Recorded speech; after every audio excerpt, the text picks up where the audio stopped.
All right, we're live. And I'm an idiot. I forgot to unmute myself. Uh, Let me start over. Welcome, everybody, to the Midnight Hour. This is your host, on. What's up, Robot Broken? Welcome to the show. Yeah, stop by when Jeff's done. I try not to go live show. I'm not trying to compete with him. He allows me and Black Cube to spam his chat. From time to time, he throws us a shout out. So that's kind of. All right, I hear myself. Think I would have figured that out already. All right, but anyways, welcome everybody. Howard, this is your host, Burning Down Babylon. I hope everyone had a good weekend. I know I did. Got to hang out with my son and go swimming. I think the most important part of these holidays is to spend time with family. You know, I'm a single dad, and my son, especially on the holidays, is those are the best times for me, anyways. It's pretty growing up and learning how to do things. He just turned 1, so the pool and watch him try to swim around and stuff like that. My co-host and partner in crime, Black Cube, is on vacation, so I don't know if he'll be stopping in or not. We hope him safe travel and he has a good time. So I'm just going to hop into this first article I picked up on the New York Times. In the headline, my damn screen will move. Uproar in Israel and beyond as Netanyahu yields to ultra-Orthodox Jews. Here and share my screen. Have some patience, please. My connection during prime time, p.m. till 9 p.m. is always slow, especially once the West Coast, you know, being 3 hours apart from where I'm at. Let me check the chat quick here before we. What's up, Dylan? Put the link is in the chat there. It's the third comment down if you want to always have an open panel discussion. If you'd like to jump in on the show with me here. We're going to be in after Jeff's show is over. And when I had myself muted, I was saying that my show, when Jeff is on his show, I'm not trying to compete thousands of more subs and stuff like that. So it's not like I'm competition, but a few people do watch both our shows. So I like to wait until he's done doing his thing.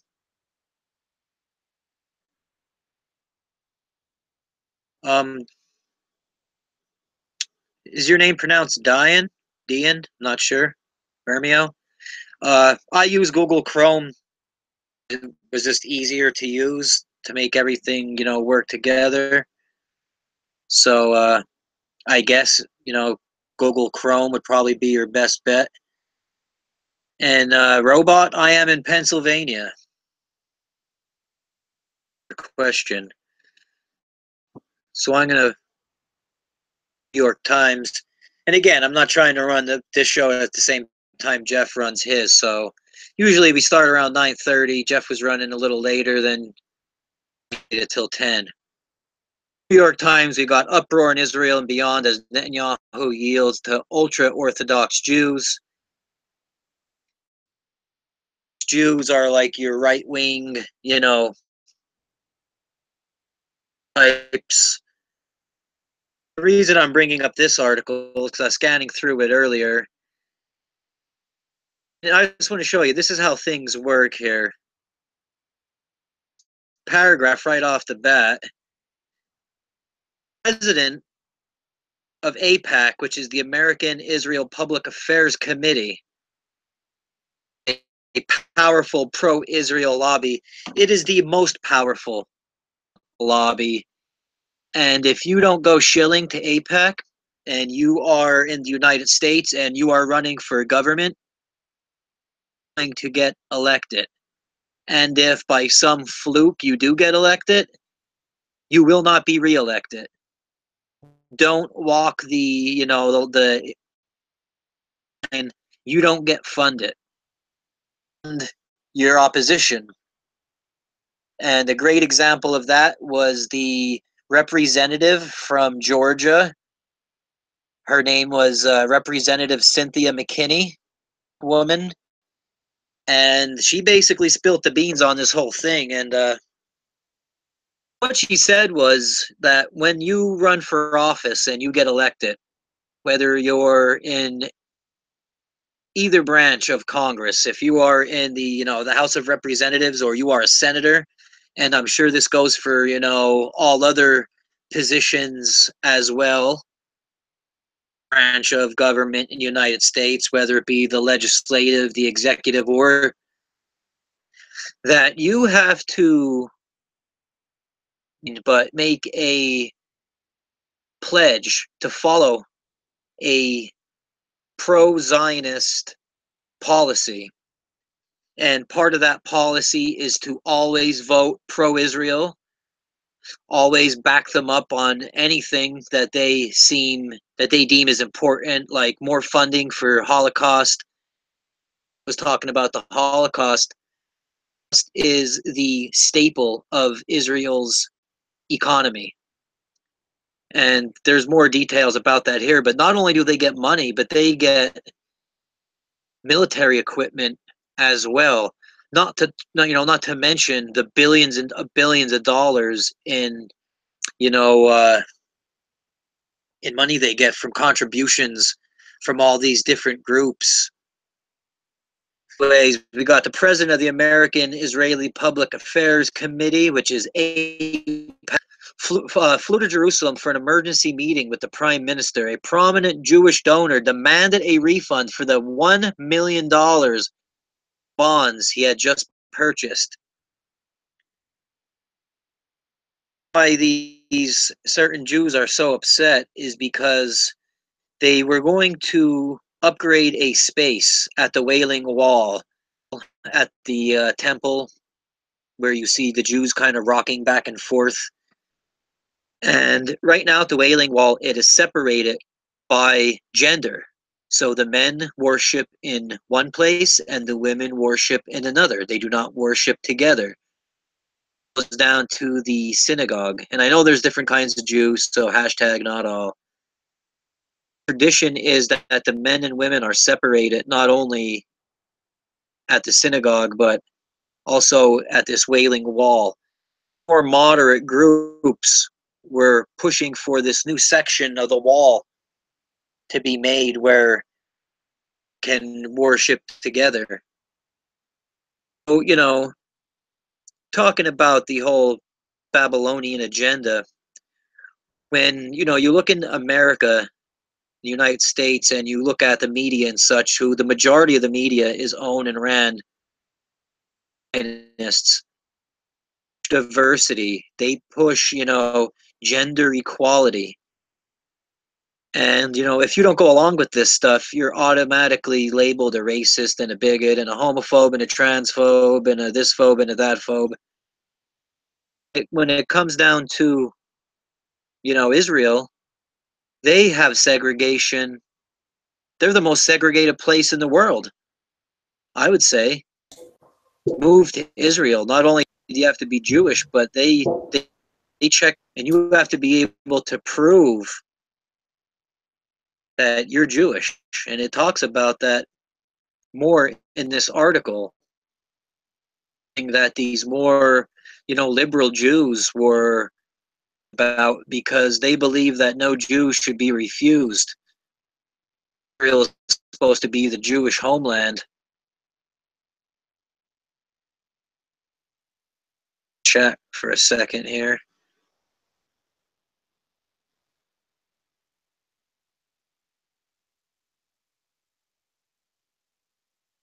Uh, to answer robot, I would imagine all the states are bankrupt at this point. I know, in Pennsylvania, they're always moving the debt ceiling and shit like that. So, I mean, I lived in Pennsylvania my whole life, and at one point, Pennsylvania, led the world in oil exporting. We built the best steel in the world. We, I mean, many of the products that Americans used, and now it's nicknamed the Rust Belt. So, no way. I would imagine many states are bankrupt. What's up, Jason Pepper? I know you're new to the show. Lewis, Carol, what's up, man? Here with me? Hey, how's it going? What's up?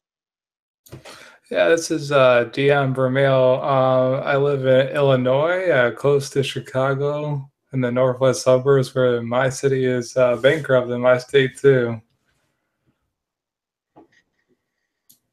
Yeah, I was seeing. We went over an article. I think it was on one of last week's shows, and it was talking about Illinois being in such, position that they were talking about selling off sections of the state.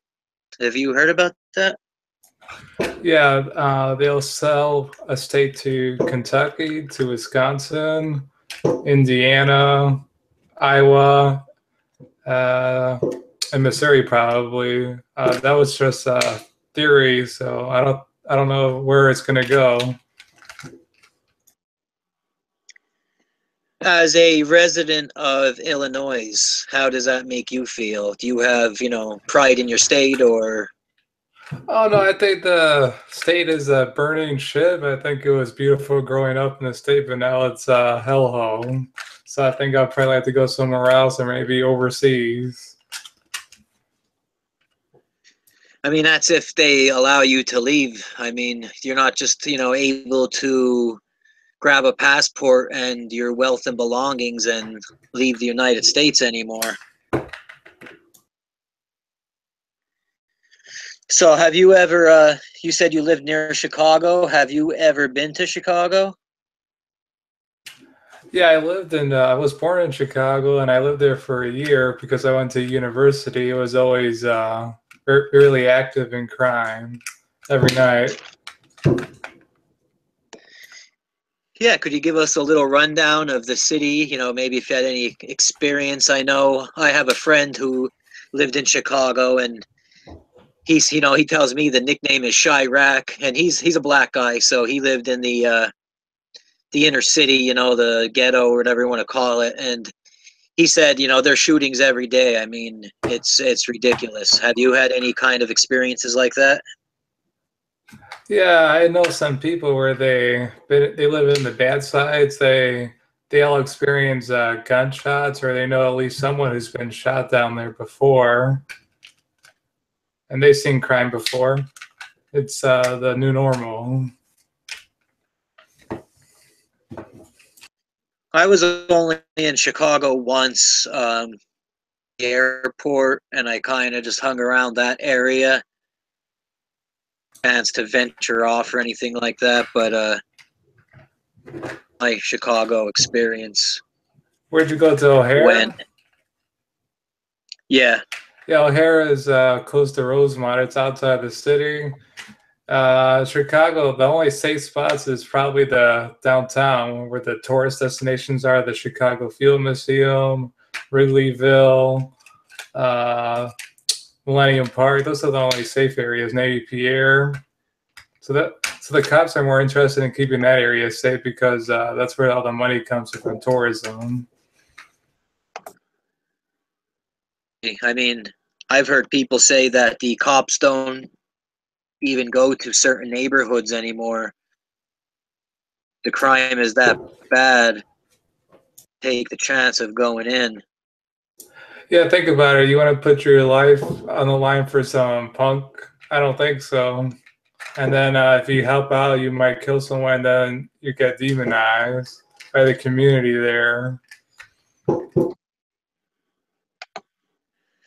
Yeah, I mean, a lot of times you see, like, you know, these types, and I know they don't speak for even the majority of black people, but they're saying, you know, they don't want the cops to even come in patrolling their neighborhoods, which, I mean, is asinine. I mean, that's what keeps the, I mean, I'm no lover of police, but over the last maybe 2 years, Black Lives Matter really changed my opinion on the police.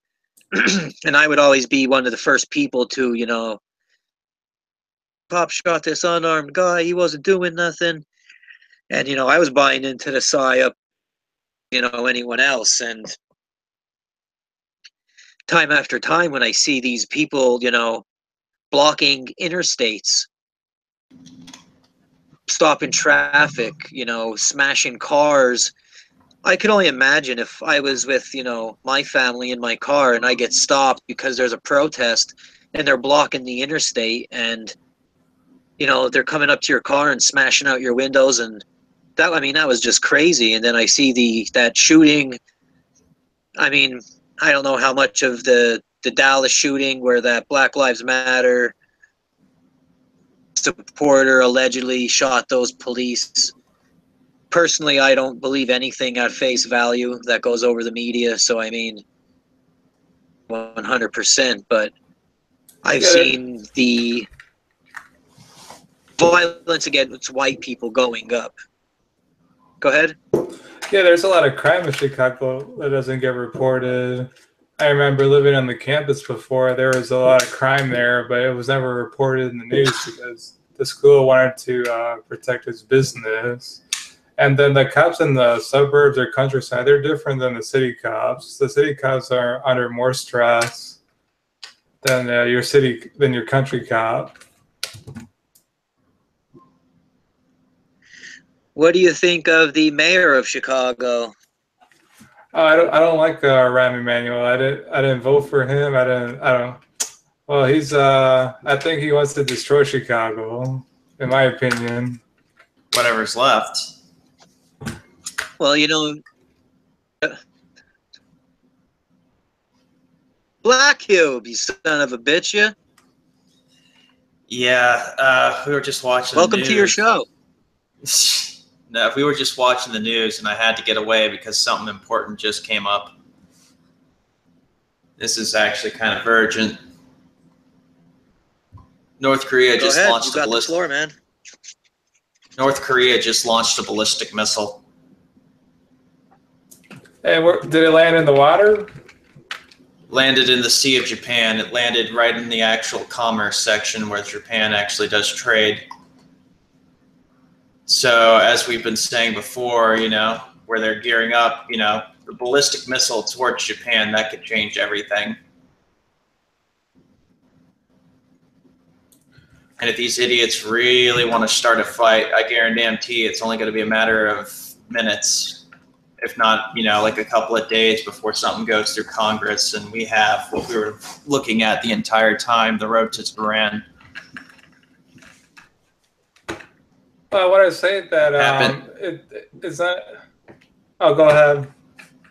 I was just going to say it's the perfect timing. Everybody's too busy, you know, getting their 4th of July plans in, and this happens. Korea shot that missile? According to this, North Korea launched a missile on Tuesday, with Japan saying it appeared to have landed in the Japanese exclusive economic zone.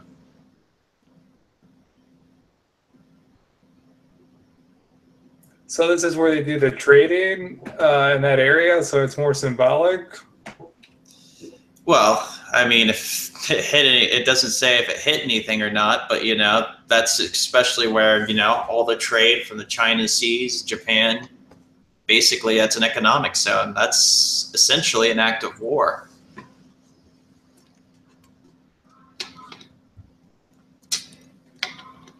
It's a smokescreen for what's going on in Syria and in northern Iraq right now. Well, as you guys know, once again, North Korea is backed by China, and China is, in the Shanghai Cooperative, which is the trading lines between all the Middle Eastern countries that don't involve Saudi Arabia.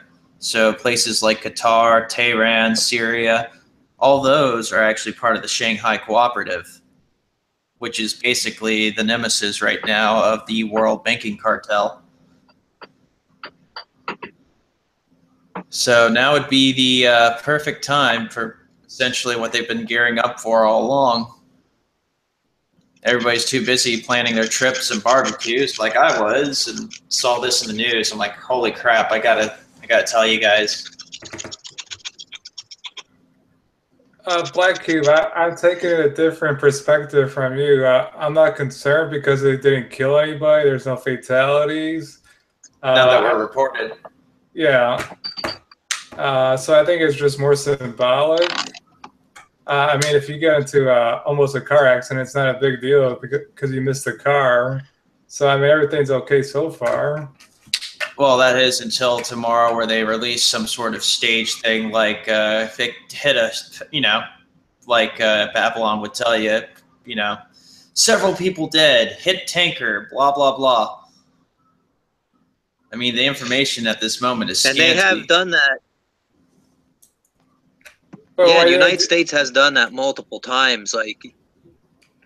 But they could have said that it killed some people right now for the effect. Well, keep in mind, too, they probably haven't planned what exactly they're going to release yet to the public, because it's still, the information's scanty. So where you had, like, if you remember the Syria gas issue, they reframed it. They didn't reframe it right away. It took them, burning down Babylon, maybe 2-3 hours to reframe it. Yeah, they have their people on that right away, and they want to make sure they dot all their I's and cross their T's when they put out their propaganda, and they use the full spectrum dominance. They want to make sure they cover all angles. It's funny you brought up the gas attack, because that's one of my topics for tonight. What happened? The United States has used these false flags before. What was that?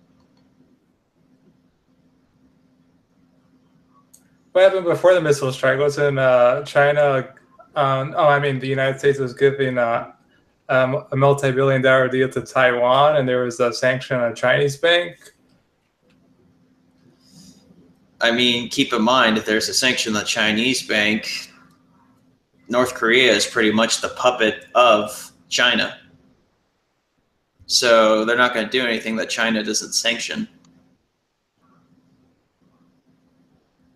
Was it Taiwan or Hong Kong that was trying to get not, 100% independence from China, but they were looking for more freedom? So, I mean, maybe, this is a show of power, pissing contest to try to, to show people who's boss. Because I would imagine that, has to get its marching orders from China before it does anything, too crazy. And I mean, China does own a lot of the United States' debt. Yep. Our economy right now is basically ran by Chinese goods. Like the way it's structured now, our economy can't run without cheap goods from China.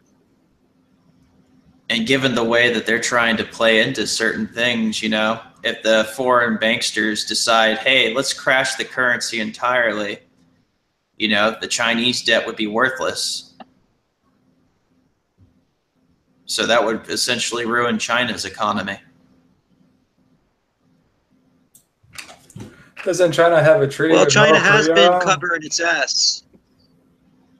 Oh yeah, it's been trying to back itself up with Ethereum. Not to mention they're going by I believe they're going by the Petro standard, aren't they, Burning?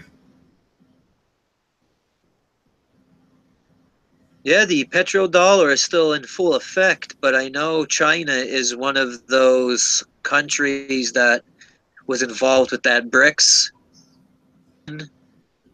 which was Brazil, Russia, I forget the I, China, Kuwait, and there was a couple other India? countries that didn't fit into the acronym. Yeah, a lot of Eurasian countries, India, they're all part of the same cooperative, I believe. But you know, as we said before, these people fight for dominance within themselves. So I wouldn't be surprised if, and we know it's more than likely a false flag, but I wouldn't be surprised, you know, if they use this to start really making things happen. I mean, the timing's kind of perfect. I'm kind of surprised by the timing because, you know, things are really escalating in Syria, and I would think they would want to, you know, mop up Syria first before they, you know, went after, say, North Korea. And in all honesty, North Korea doesn't stand a chance on its own against the United States. I know maybe it's just politics and bullshit, but well, they wouldn't be doing anything without China's backing. Nobody's that stupid.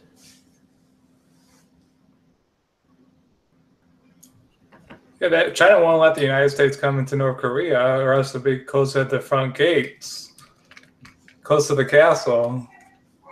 I mean, China's been backing North Korea ever since the Korean Wars.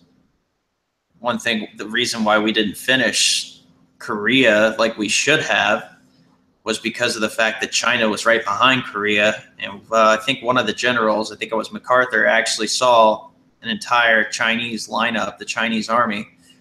In all actuality, in the Korean War, we should have gone to war against China as well, because we found out that it was the Chinese, in fact, that were behind the Koreans, as it's no secret to this day, but it was back then. yeah, MacArthur wanted to keep going after World War II. He said, you know, leaving China go at that point was a major strategic mistake.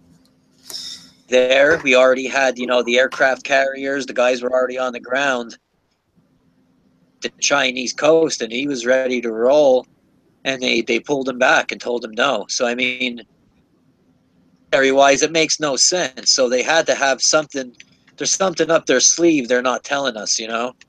And Exactly. then we see China go from basically a third world country to a first world superpower with one of the most, you know, economies in the world.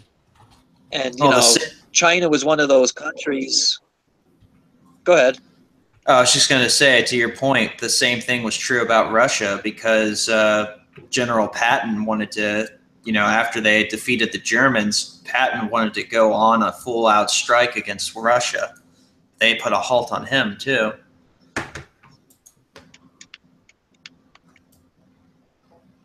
If you remember. Well, I mean, Russia's been involved ever since, you know, with the Yalta Agreement between Russia, the United States, and so, I mean, they were working together since day one, and I believe that they didn't. Go ahead. Oh, I was just saying, a lot of people don't know that General Patton had some writings about the Jews and what he found out after World War II. After, you know, he wrote several personal letters, and you can look these up. I found them on Rents.com. But Patton was assassinated because he figured out what Zionism pretty much was, and that the Germans, he pretty much said we fought the wrong enemy. That's from yeah, because he found out Zionism was, you know, backing both sides, and they've done this historically for thousands of years. Gets the Jews kicked out of countries. The countries, for instance, this happened after the Civil War. Brandt, he was a general for the Union prior to being the president. When he became president and he started finding out, classified information that wasn't available to him as a general, but did become available to him once he became president, he saw that the same Zionist bankers that were backing the Union, the Confederacy as well. And, that was one time where the Jews were kicked out of the United States. Yep. I mean, even some of the founding fathers had things to write about. Some of the things they knew about the Zionist conspiracies. They knew about the usury. They knew about pretty much everything that was going on. I mean, I personally believe that Germany is, good.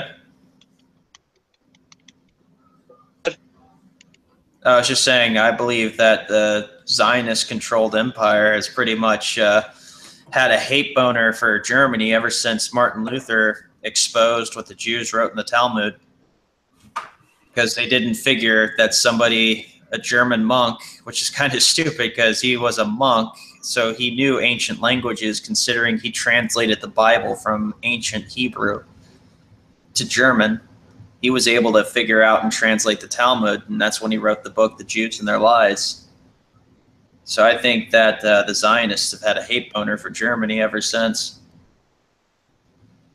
And that even goes back further, because Germany was a Christian nation, and, Tsar Nicholas II was one of the last, superpowers that had not only a monarchy, but a Christian monarchy. And the Russia? Bolshevik Revolution was ran. The same people that are running Antifa and this, fake left that we see in the United States today is the same, Jewish, Zionist, whatever you want to call them.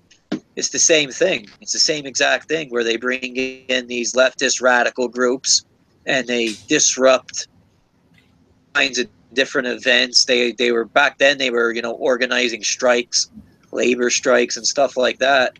But now they just, are out into the streets and cause violence. But it's the same thing. It's like, the old saying, history repeats itself.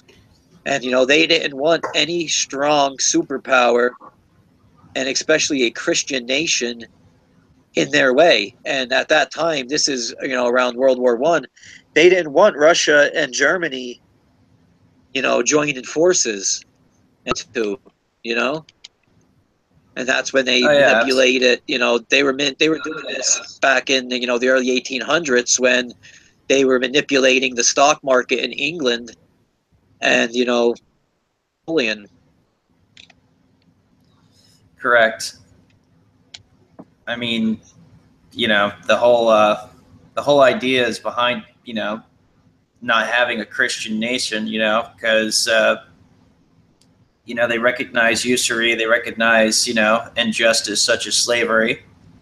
I mean, a lot of the people who fought against slavery were Christians in the Civil War, because that's what they told the war was about, even though it had there were ulterior motives, such as the United States actually becoming a corporation.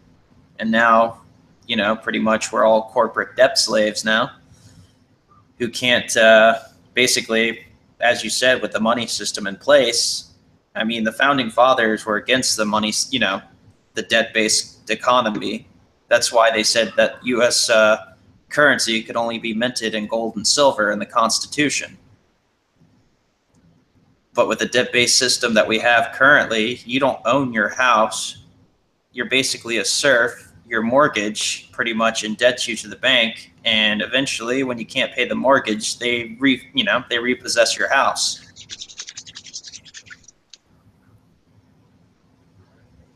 And to some other poor sap with the housing bubble, they did that on purpose. They knew these people weren't going to be able to afford these debts.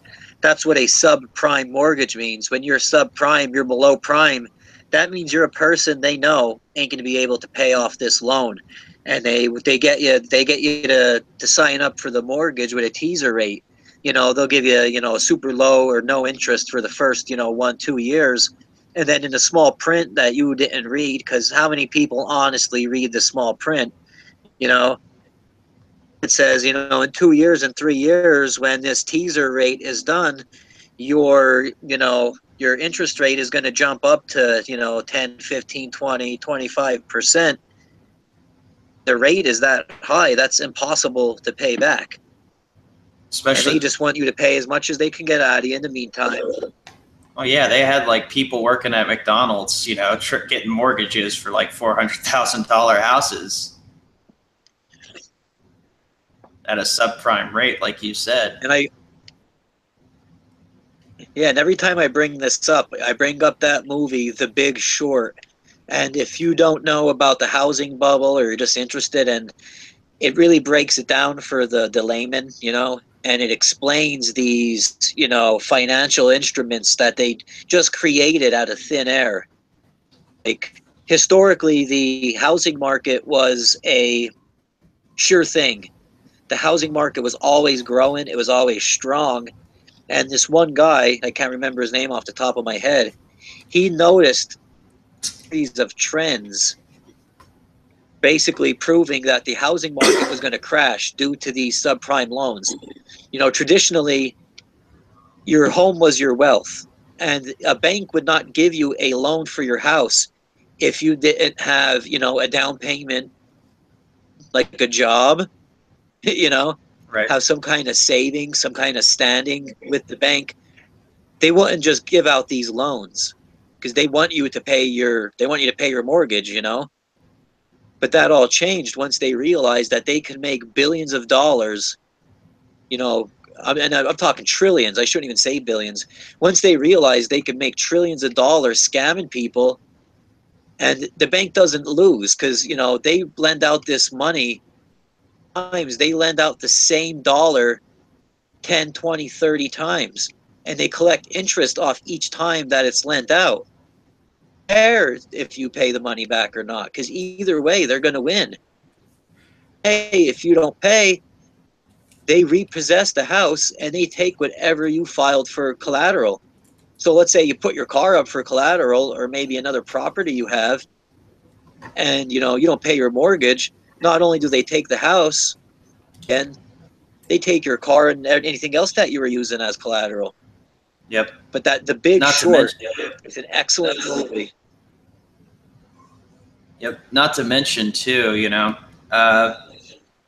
crap, what was I thinking? Lost my train of thought. But going back to what you were saying about, do you really think that houses, are worth $250,000, $300,000? I mean, really, it's all about the land. You can actually buy land cheaper and then pay a construction crew, and you're still going to get away with a lot less than you would if you had, some place in suburbia. Yeah, it's because of inflation. Exactly. In Israel, there's no interest on loans if you're a Jewish citizen, and you get perks if you're a congressman. Oh, you get some free Palestinian land if that's the case. They just kick out a Palestinian family and put you right on their plot, and you're good to go. So is a mortgage or a loan essentially usury? It's all usury. You're paying for something that you can't pay back because of the debt, the debt-based economy, and how Burning Down Babylon explained it. If you want to go over that again, how new notes are based off of debt. You've explained it much better than I could. So if you want to take that. Well, the equation for a loan is P plus I equals L, which is the original amount that you borrow, plus the interest, which is basically the fee they charge you for borrowing the money, equals the loan. Now, we've gone over this before, but if you look at your money, if you have any cash in your pocket, you can pull it out and look at it, and it says on it that this is a Federal Reserve note. And in the upper left-hand corner on the front of the bill, it says this note is legal tender for all debts, public and private. So it's telling you that what you're holding is tender, really not money. It doesn't hold, it actually holds a negative value, and it's what's called a promissory note. So the currency used in the United States is lent to us by the Federal Reserve. Now, the Federal Reserve is as Federal Express, okay? There's nothing federal about it. What the Federal Reserve is, it's a group of banks. I don't even know how many of them are actually owned by Americans. I don't think many of them are.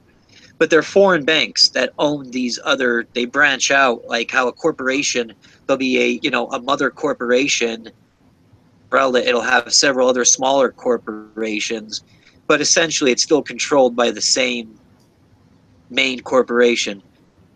But my point is that all of the money that the United States uses as money is lent to us at interest. Put like a number, there's $1,000 in circulation total. That would be the principal. But the Federal Reserve is loaning us that money at interest. Only lent us the principal. The money to pay the interest doesn't exist. Only the principal exists. So the only way that you would be able to pay back the interest would be to borrow more money. And if you can see how that would end up, it's impossible to pay it back. You'll eventually pay all the principal to pay off the interest, and you'll still owe the principal. I mean, it's kind of hard to follow if you... Oh, that's great because there's great because there's more scams too. Especially with refinancing. Yeah, the money to that pay mortgage. the debt back doesn't exist. Yeah, that's music to their ears, because all the money you paid so far basically goes out the window, and you start a whole new loan with new property as collateral. Exactly. So you'll never pay that and house Black, off. You said it earlier.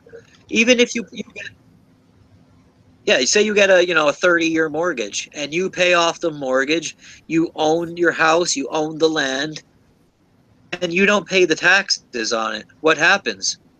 They take it back. They come and take it. Now, if there's something in your house, and take your stuff, you don't own it. I do. Own your house, no matter what you think. Or, yeah, I paid off my loan. I don't have a mortgage payment anymore. Yeah, but if you don't pay your rent, they come and take it. And that's the screwed up thing about it. And I was going to say the bitter irony is, even if you found a way to pay off your house, you don't keep up with the taxes, they take it away. I mean, what gives them that right? It is your property, and from what I can tell in the Constitution, the government doesn't have the right to take away your property. Same with your car. They can impound it because you have a legal contract with the government when you register your car. Even though you paid your car, it is your car, they can impound it at any time.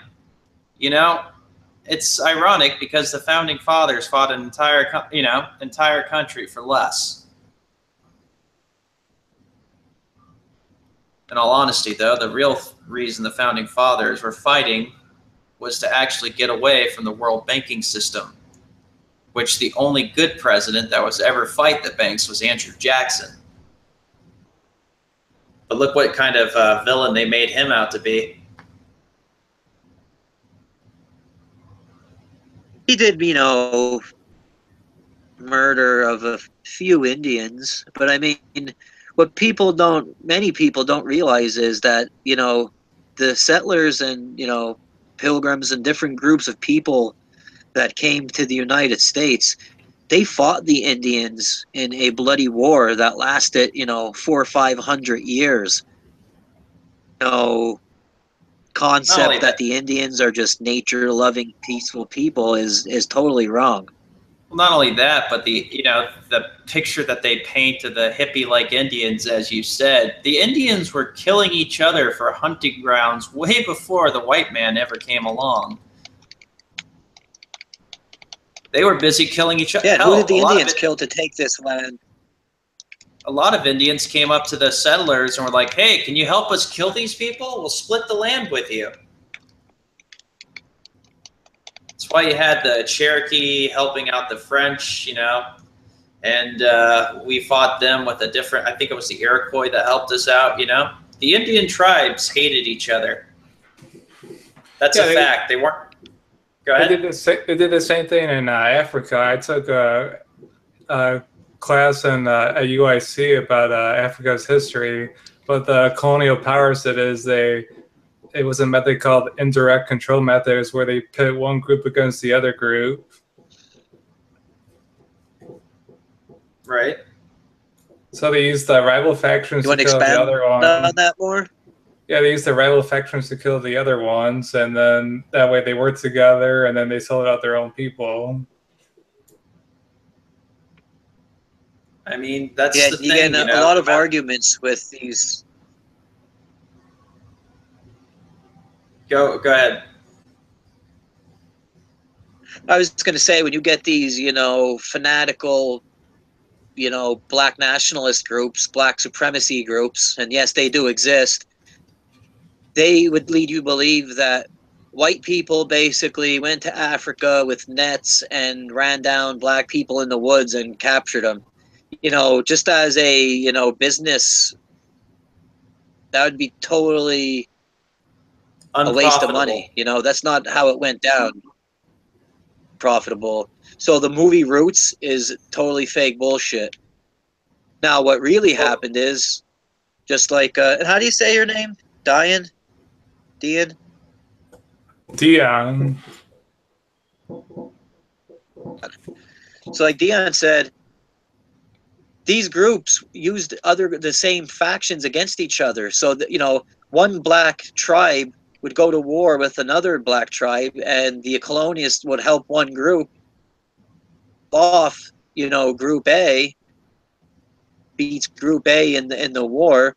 They'll take the members of Group A and sell them off, and they'll leave Group B in charge, and then Group B will go after the next group. And they do the same thing. They sold their own people into slavery. Did you ever see the movie Apocalyptico? Yeah. It was a... that was the same thing. I can't remember his name. Mel Gibson. Yeah, Mel Gibson. That's one of a great example of how that went down. You know, it starts off with Jaguar Paw, you know, South American Indian tribe, and they're pretty peaceful for the most part. You know, they're a small group in the jungle doing their own thing. Then all of a sudden they run into this, you know, much more organized group that were basically just slavers, and they would go into the jungles, capture these smaller groups. They would kill the military age men and bring them into their fold. And, you know, any children up to a certain age were also brought into the fold. And, you know, that's what the movie's about. And Jaguar Paw eventually escapes. And it was his own people. You know, they were sacrificing people, sacrificing children. A reoccurring theme, and again. But once again, you know, it's your own people who sells you out. Yeah, once again, you're looking at things. The main point of it was profit driven,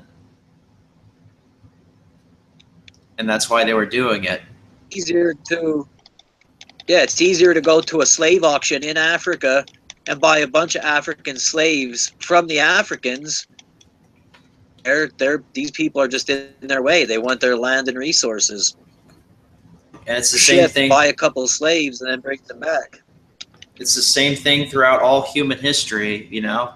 All cultures, you know, going back as far as Babylon, you know, have been in the business of slave trading. In fact, you know, freeing of the slaves and, you know, demolishing slavery was a unique concept to the Americas, as well as the Europeans. So, I mean, you had that happen in both Europe and the Americas, and they were essentially the first two to actually demolish and stop slavery, even though it goes on to this day. But in this form, it's child slavery and sex slavery. So there's still that. And the same goes for white people as well. You know, England subjugated the Irish people. I'm Irish. And, you know, you can call it, you know, indentured servitude. And believe it or not, the indentured servants who would go in, they would become a slave by contract. So they would say, you know, you give me a boat ride over to America, you get me a job on your land, and I'm your slave for 7 years. I'm free, and you get, you know, some land and a little spot to set up with your family. The people who owned the indentured servants knew that there was a time limit and these people were going to be set free after so long. They would work them to death. Oh, yeah. These slaves weren't worked to death. But, you know, the white people in England sold the white people in slavery. So it goes, that's true for all, you know, races. It ain't just a, you know, black thing or a South American thing. Your own group, you always get subjugated by your own people. Well, I mean, in parts of Africa and the Middle East to this day, there's still the slave trade.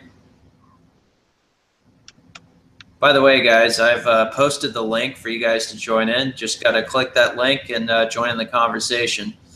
What else we got going on in the world today, BDB? We started off, we kind of were gabbing for which is cool. Yeah, I see. The less work I have to do. I see that the Jeff C show actually kind of went a little late. So what? And I wasn't gonna start until he was done. Yeah, I'm thinking about pushing. He was done, so I was kind of just hanging out for. I was about to say, I think we might start pushing the show back to 10 if that's cool with all y'all in the chat. You know, just to give some time, you know, do some prep.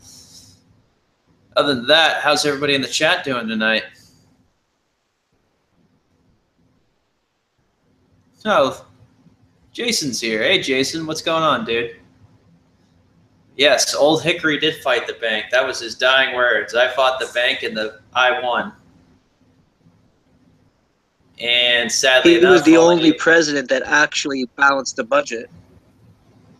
And the sad factor is, after he died, what was it? How many years later until we got ourselves a wonderful Federal Reserve?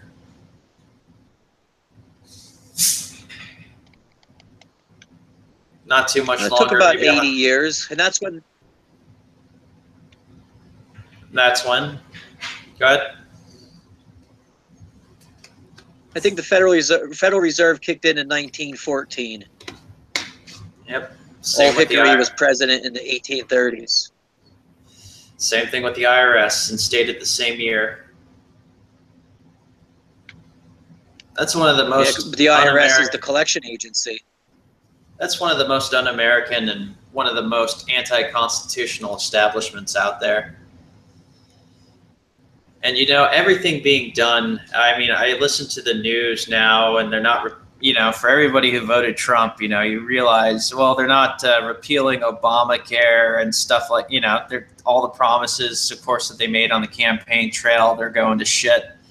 And you're just looking at all this and you're like, wow, you know what? Why should we keep the law if they don't? Seriously, if the legislators out there are going to write laws that they don't keep themselves, what makes them think that we are? You know, they got the fraternal order of the police, but I got news for you. The citizenry at large outnumbers their stormtroopers. That's the only reason they want to get rid of guns, because that way, hey, now that you don't have guns, you got to do pretty much whatever we say. And what do we have to back this up with? Oh, guns. Because the police aren't getting rid of their guns. And sure as hell, the senators and the congressmen aren't giving up their armed security detail. But they want you to get rid of yours.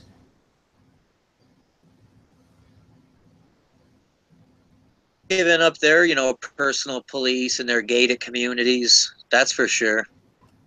Oh, hell no. I mean, the best way to circumvent this is, as I said before in previous things, you would need to go en masse off grid. And that is the best way of doing that. And I mean, you know, if a bunch of groups started going off grid, I know they did Waco to dissuade us, but, you know, I think eventually a lot of us are just waking up to the fact that what they did on Waco was absolutely wrong. And it looks like we got Jason on. Hey, Jason, what's going on, buddy? All right, man. I just I was gone for a while because I didn't have any damn money to get an internet connection on the phone. So you know how that goes. Oh, yeah. Had to say. So what's been new with you? Nothing, man. Trying to damn get by. That's about it. Aren't we all? But yeah, Welcome to the show. Yeah, thank you, man. Going back Nothing's to what I really was been saying. going. Oh, go ahead, man. Oh, sorry. Go ahead, man. No, that's all right. I was just gonna say it was either eat or have an internet connection, so I chose to eat. Oh, that's always a better choice. Unfortunately, you know, even if you eat, they'll kill you. Yeah, I hear you.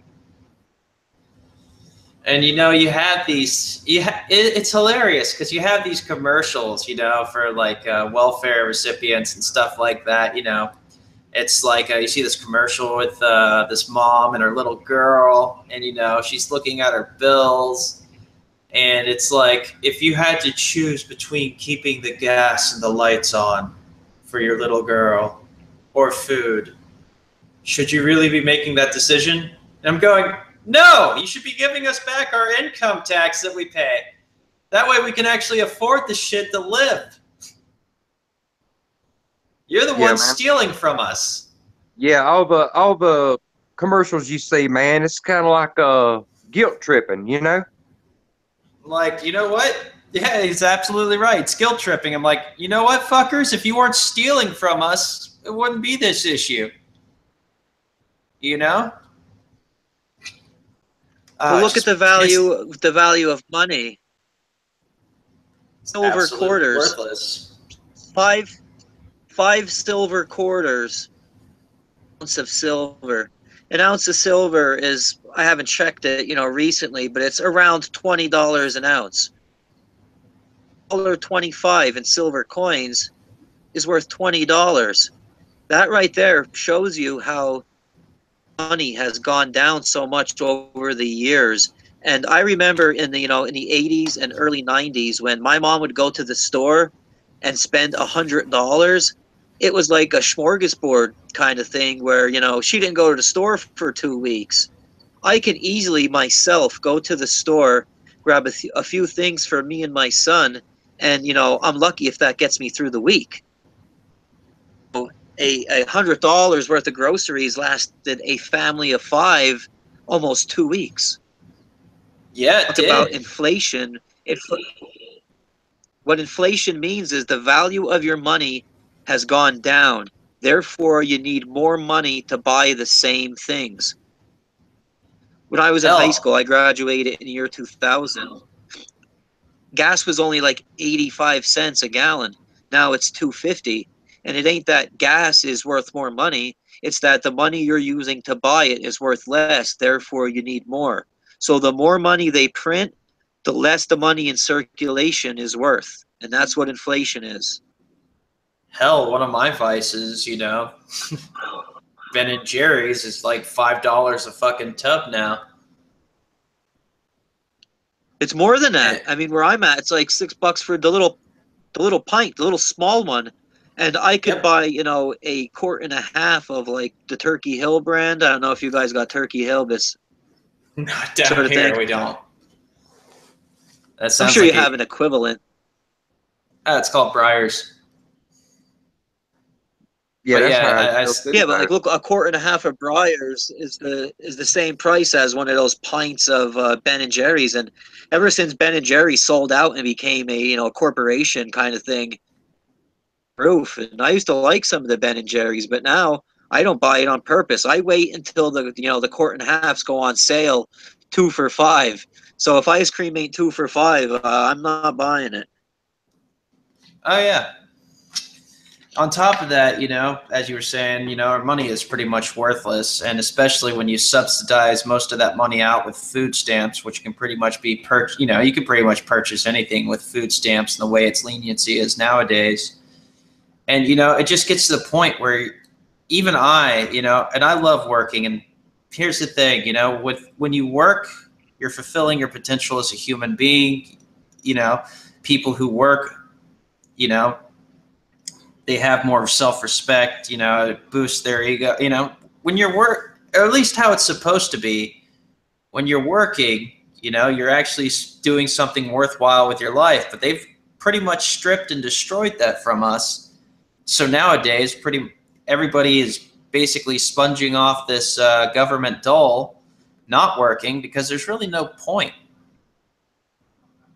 You don't get ahead if you work late. You don't get ahead if you work hard. Go ahead. I was just going to say, I know people that it's a bigger financial incentive to not work. So when you factor in the freebies, like, you know, just like free health insurance, they get their food stamps and, you know, different other perks. And it's women with children. Factor in everything. It's actually not worth working. They would actually lose money by working, believe it or not. So once they would have to work and they would have to pay for insurance and they would have to pay for insurance for their children and stuff like that, worth it to work.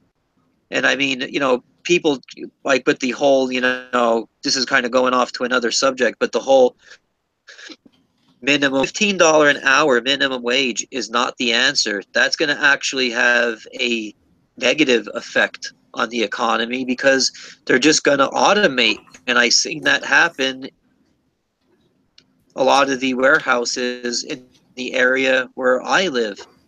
They brought in a lot of workers. They paid them decent. I was working there at the time. I was making $13.50 an hour distribution. And then once they got the business up and running and they got the warehouse in order, they laid off over like 60% of the people that worked there.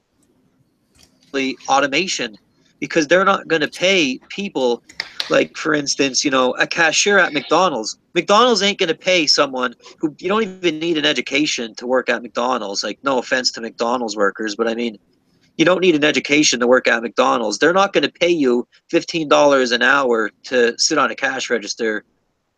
And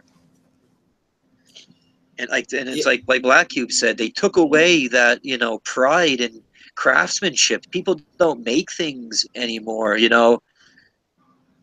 Buy something plastic and cheap from China, then create your own kind of wares and goods, you know. Absolutely. Yeah, man, but it's all by design. Pennsylvania, though. that was. They Go don't ahead, give Jason. I said it's all by design, though. So when you figure out, oh, I can go this way with it, they just take it over, and it's the same damn thing over and over. So when you find a way to get ahead a little bit, the damn government steps in and messes it up, you know. It's all, you're right. They even go as far as, and this happened in the area where I live, they've actually shut down children from running a lemonade stand.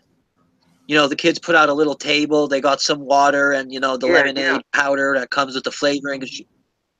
Yeah, and they're shutting down things like lemonade stands. And, you know, in other states, they go after the Amish for selling pies and quilts and stuff. Now, where I live, it's a big pro-Amish. And I can't say they wouldn't ever, but as of right now, they don't go after the Amish people where I live. But I mean, Not yet. like, for instance, on the farm I work on, they don't have animals anymore because you have to pay taxes on every single animal. And, you know, they're starting this Animal ID Act where because it's not even, you know, profitable to raise livestock anymore. In the day, that was the kind of thing that got you through the winter, you know? Exactly. And you know what's funny? The people that like, you know, the senators and stuff that push for, you know, $15 an hour, you know, the people are like, oh, we're on your side. You deserve $15 an hour. Those fuckers have stock in robotics companies. They know exactly what they're doing. They know the agenda. They know the plan. They tell everybody, hey, vote for us and we're going to give you $15 an hour. Meanwhile, they have stock and vested interest in robotic and automation companies. You'll Well, the get same your damn thing. $15 an hour, but Well, it's just all the same damn bullshit. It's the same way as the law is. They don't have to go by it, but we do.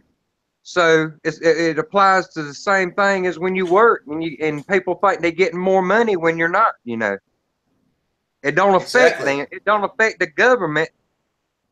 So it don't damn matter. They just like to sit back and watch everybody get screwed. You know. Well, that's because they're not going to have a part in it. They're going to be living off of the benefits of all the companies and corporations that sponsor them. Yeah. That's exactly how it works. We're not, you know, we're owned by elitist corporations. Have you guys ever seen the movie Grapes of Wrath? Yeah. Do you think that's what's going to happen if there's a lot of automation and robots that will be living in tents? It's already starting to happen. it's already happening. Yes, I think it's something like that happen. If you're a fucking white male, hell, no, I'm just kidding. Have you ever heard of tent cities? Yeah. Yeah, people are already living in tents. That's like, that's already happened. I haven't read Grapes of Wrath in a long time. I know it has to do with like the Great Depression and the Dust Bowl that happened in the Midwest. Yeah. Am I correct? Yeah, I think so. Yeah. It's been a long time since I've seen it. Yeah. Yeah, the families were living together too, like millennials staying at home with their parents, people living with each other so they can, share the bill. I mean, that's exactly what they want, you know? That's why they're trying to push for a universal income. With a universal income, everybody's just going to, it's all part of that Agenda 2030, you know? Stay at home, we'll provide everything for you. You know, everything's going to be customer service related, so everybody's going to be telecommunicating at home because goods are no longer made. They're going to have AI basically running all these factories. So there aren't going to be any skilled labor jobs left. So all that's left to do is customer relationship stuff, and that's about it.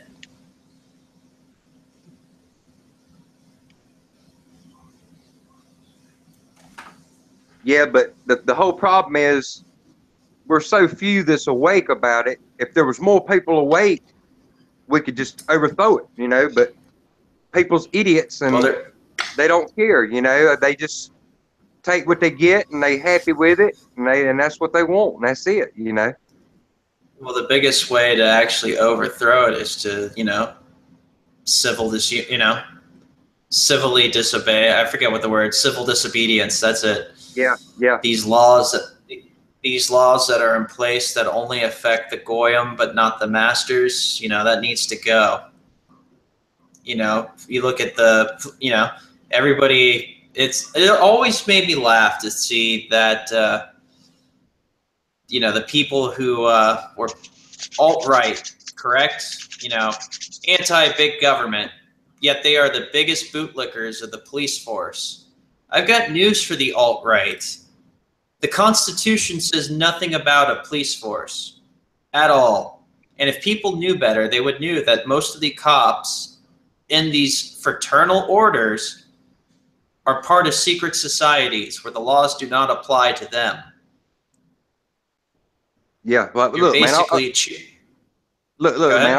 I wanted to show y'all this Mexican company here. I got a hat somebody give me. Look what it says on it. Can you see? Goya. Yeah, I'm familiar with that brand. Yeah, see, You're wearing it for a different reason, though. Yeah, I just wear it for a hat, but a lot of people think, oh, well, they don't understand what that means like we do. You know, they just think it's just a food company. You know, but I think the reason why they call it that is that's the only people that buys it. You know what I mean? Well, to be fair, Goya is a Spanish company, so I can't remember the actual definition of that. But if you were to get a hat that said Goyim, that would be even funnier. Yeah. Be a good guy. In fact, I actually might just make a hat that says Goyim and start selling them. Oh, I'm sure Just you to could. see- Yeah, You know what I was I'm thinking sure about doing? What's that? Jason, you go first. No, man, go. No, I was just agreeing with y'all. Yeah. No, go ahead, man. Doing a segment where I actually read from the Talmud, you know, page and chapter and verse. So, you know, we could actually hear directly from the Talmud the laws and rules that these people live by. And once you hear some of the, you know, the rules that the Babylonian Zionists go by, a lot of what's going on in the world will make a lot more sense. I'm game. Jason, what I'm state are going to you try to get in? my hands on.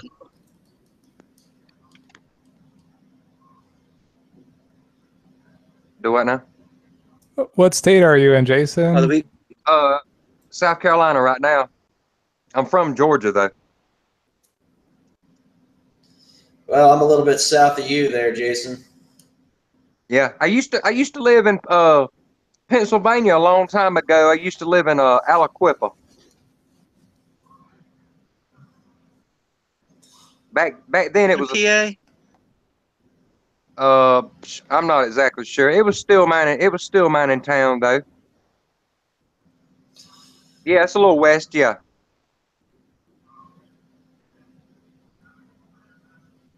County that was.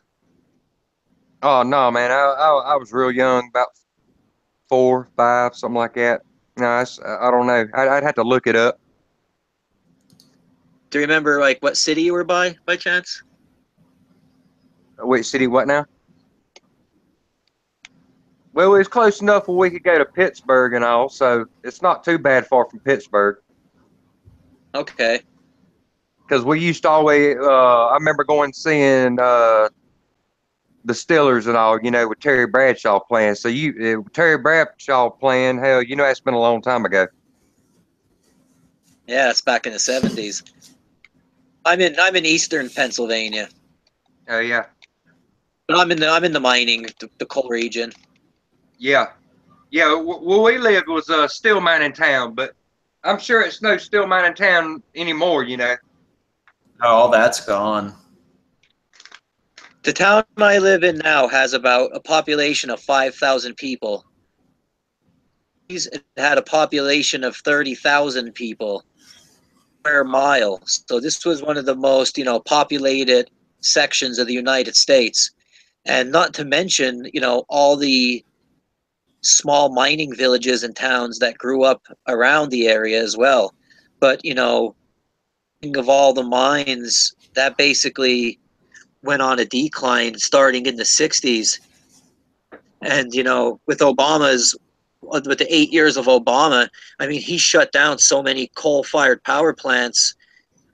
You know, West Virginia really took a beating. I mean, oil for, you know, more or less Western Pennsylvania, and the soft coal, and hard coal is like Eastern PA. They shut down the Pennsylvania economy. And I mean, the businesses and factories and warehouses, thousands. I mean, basically a ghost town. You have Pittsburgh on the west, and then you have Philly on the east, and everything in between is like a ghost town now, with the, you know, exception to a few cities. But Pennsylvania's economy really took a beating. Did you Well, know you know, Did you know any Go ahead, man. Go ahead.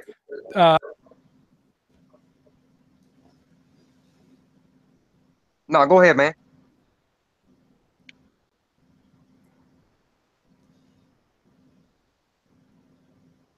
You know, it's funny.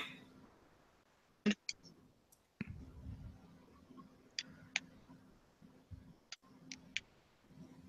think we lost Ian. Black. Someone go.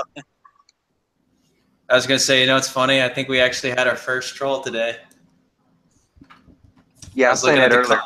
Where at? Yeah. I was about to say, I look at this person's channel, though, and their favorites include Joel Osteen, which this is hilarious. This is a apostate pastor who preaches the truth, or not the truth. He preaches anything but the truth. Excuse me. Yeah. He's an apostate pastor that teaches. Exactly. He's an apostate pastor that teaches the prosperity gospel, along with Kenneth Hagee and a lot of other people who basically tell you that salvation is not from Jesus Christ, but you can pay us money and you're going to get. They're a bunch of false prophets, in my opinion. Basically, the prosperity gospel is, oh, you give to the church and you get more in life. And as you know, Jesus actually said, you know, sell all your possessions and follow me. Something these pastors know nothing about, these multi-million-dollar pastors with their private jets. And I can't stand a hypocrite. But the greatest thing about these guys is, you know, you find out, you look at all their stuff, and they're teaching New Age doctrine within the church, and on top of that, they're all Masons, all part of secret societies. Well, I know exactly why Obama shut down so many coal mines, man, because coal's black, man. It's racist. Nice. Well, if you look at it, the way they shut down all these mines were basically you know, I mean, John Todd actually talked about this years ago. John Todd was a conspiracy theorist who talked about the Illuminati back in the 70s. You know, he was a former Grand Druid or a witch. And I mean, if you guys get the chance, look up the John Todd documentary, or just listen to what John Todd. Yeah, exactly. Listen to what John Todd says. You know, it's great because he says, you know, a lot of people see Illuminati in Zionism or Freemasonry, or they see it in this or that. But the truth is, as we say here, it's a culmination of all those things together that make up the Luciferian satanic cabal. Now, that's, I was about to say, John Todd, I found that through Call for an Uprising. If you ever see his channel, it's pretty good too. But you know, it's a Grand Druid talking about how televangelists work as well. I mean, none of this is biblical stuff, and it all culminates in this world, and you'll see that everything, no matter how you look at it, is all interconnected through this Luciferian cabal. Can you picture Jesus rolling up in a Mercedes-Benz in a, you know, a silk $1,000 suit? I mean, these people are going to have to answer for their behavior. Oh, I'm sure they will, but at the same time, I think Jesus knows that they're actually, you know, not Christians at all, but part of the actual mystery cult.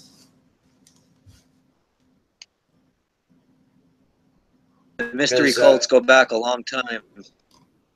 Well, I mean, in the Bible, it actually says, you know, people come up to Jesus and say, Lord, did we not do these things in your name? You know, like Joel Osteen claims he does things in the name of Jesus, but, you know, Jesus says to them, you know, get back from, you know, stay away. I know you not, because you are workers of iniquity. And as you know, the Babylonian mystery cult was also known as iniquity. Yeah, Benny Hinn's a big one too here in the South, man. Benny Hinn. I thought he was Canadian, wasn't he? Oh, I'm saying it's he's real popular.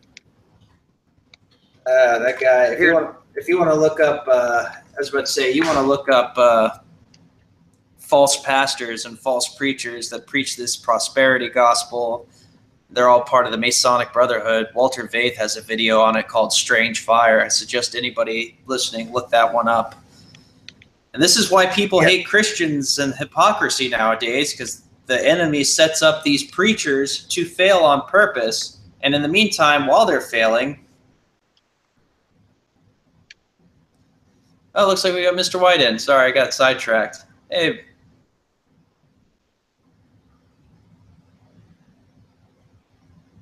Yeah, I don't know where Benny Hinn's from. I'm just saying he's real popular here with some people, like the older people, you know. They give all their money to him and stuff, you know.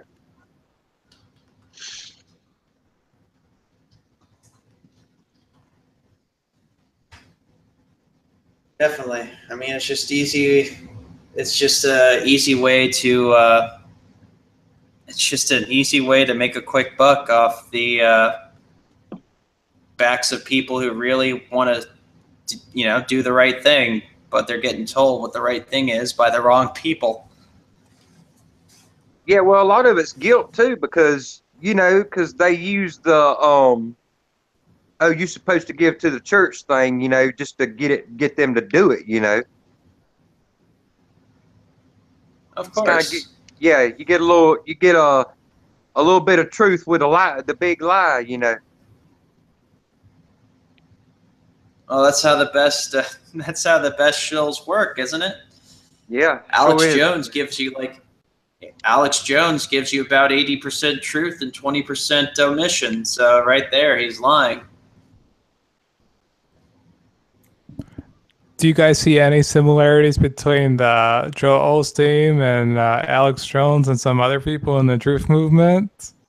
The only difference is that Alex Jones ain't a preacher or calls himself a preacher, but every other way they're exactly the same. Check into, because I could guarantee you Alex Jones is a Scientologist, and it's called Free Zone Scientology, where you can be a Scientologist but have no connection to the Church of Scientology, and they call these groups squirrel groups. Lots of people, Scientologists, and I don't know Joel Osteen. I've heard the name before, but I'll bet you that with his Masonic connections, I'll bet you he is a Free Zone Scientologist. Osteen was on Oprah a bunch of times, wasn't he? Yes, he was.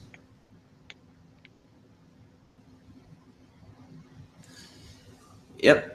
And basically, that's when Oprah said there are many ways to get to God. And he said, well, there are many ways to get to Jesus, and Jesus is the only way to get to God. But once again, if you read Scripture, that's absolutely false. Yeah, it's completely false. The only way to God is through Jesus, man. Hey, how are y'all? Hey, Amanda. What's going on with you, Amanda? Oh, me working, you know what I mean?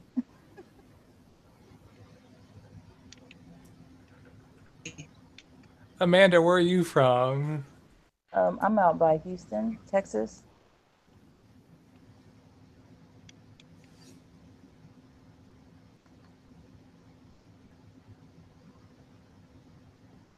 Are y'all there? Yeah. Yep. Okay, it got quiet. We were just seeing how long it would take. Yeah, we're waiting to see what you were going to say. Oh, y'all didn't hear me? I They said get by these- Houston, yeah. They get these false Christian preachers in there who, they have the extravagant lifestyle. Like I just saw, a cardinal was just involved in pedophilia, and the Pope is trying to cover it up. I mean, that's why the last Pope had to resign. Wittenberger, he was not only was he in Hitler Youth, he was a Nazi, but a literal Nazi. He was involved with the cover-up, the pedophilia rings that were covered up, going back to the 70s and 80s when he was a cardinal. But they put these people out there to fail on purpose. And then, the atheists and the religious groups could say, see, that's what this, this group does. When by no means does it, portray Christianity. Yeah, Christianity as a whole. Especially when the Vatican has more money than God. Yeah, but when they get someone on the spot like that, all they doing is having one of their own take one for the team, so everybody else don't get busted. You know what I mean? Yeah, definitely. It's like getting a promotion. Like, hey, you're going to take the shit for us. You're going to go down as the bad guy, but you're going to get a nice severance package. Yeah, they don't. Over here, give you a different job. Give you a raise. Yeah, they don't. They just take one for the team, man. They're like the fall guy, man. It's like my mom used to be married to this guy that was in kind of like a local mafia, and he was the younger brother, and that's what he was, the fall guy. But every time he got in trouble, he just got a slap on the wrist. That's because he's part of the club. Yeah, but you have to blame. Go ahead. I appreciate. Look, man, I appreciate y'all letting me chat and everything. I got a call coming in. I'll try to be back. If I ain't back, we'll see y'all tomorrow. All right. Hey, good having you Hey, on, thanks Jay. for coming, Jason. You're more than welcome to come back. Yeah, Yeah, man, If you I'll got try- the I'll time, try to be definitely back. come back on. All right, I'll try to be back. Thanks for stopping on, Jason. Yeah, man. Hey, did you guys see Joel Osteen's wife, where she had stood up in front of the church and she had told how they go to church, they don't do it for God, they do it for themselves? Yeah, that doesn't sound very. I was about to say that doesn't sound like anything from doctrines I've read. Yeah, like I watched that and I was like, you gotta be kidding me. Well, they have a lot of strange doctrines in the Olstein Church, especially the "We Are Little Gods" doctrine, which a lot of these. If I can't, my brain's not firing on all four cylinders, guys. But if I can remember, the prosperity gospel teachers usually teach that we are little gods sort of thing. I know Kenneth Hagee and Ken Copeland, they teach that, from a Christian perspective, that's absolutely blasphemous. But I mean, most religions throughout the world, if you look at some of the similarities, not only are they all works based, but they do claim, they do proclaim that you, in fact, are a god.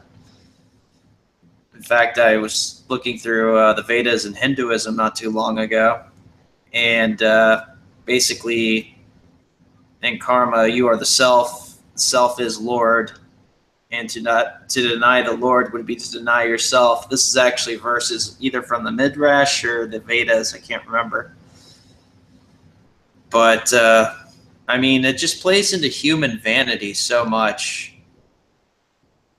It's just absolute, As a Christian, you're looking at this going, what garbage? But, if you're an atheist or you're somebody who hasn't really read through Christianity, what it is, or you haven't really, you're agnostic, you look at this and you're like, wow, I could really be down for this. I'm a god. That's awesome.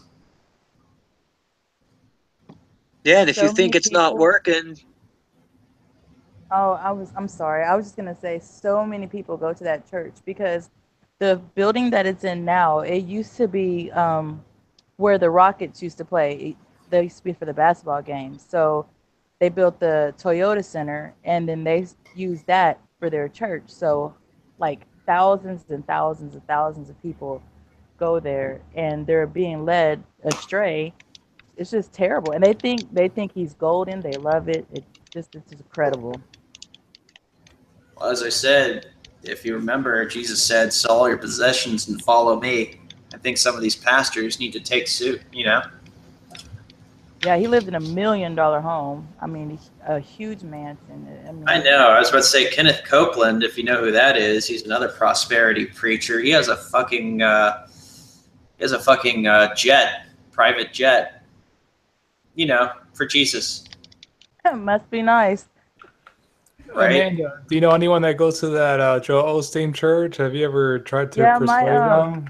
my neighbors, they go sometimes to that church because their daughters are the same age as my daughters, and we go to a small church in my neighborhood. So they used to go, the kids used to go. The parents never went, but they used to go with us to church some Sundays, and our pastor was talking about it, and they were a little upset about it because a lot of their family goes to that church.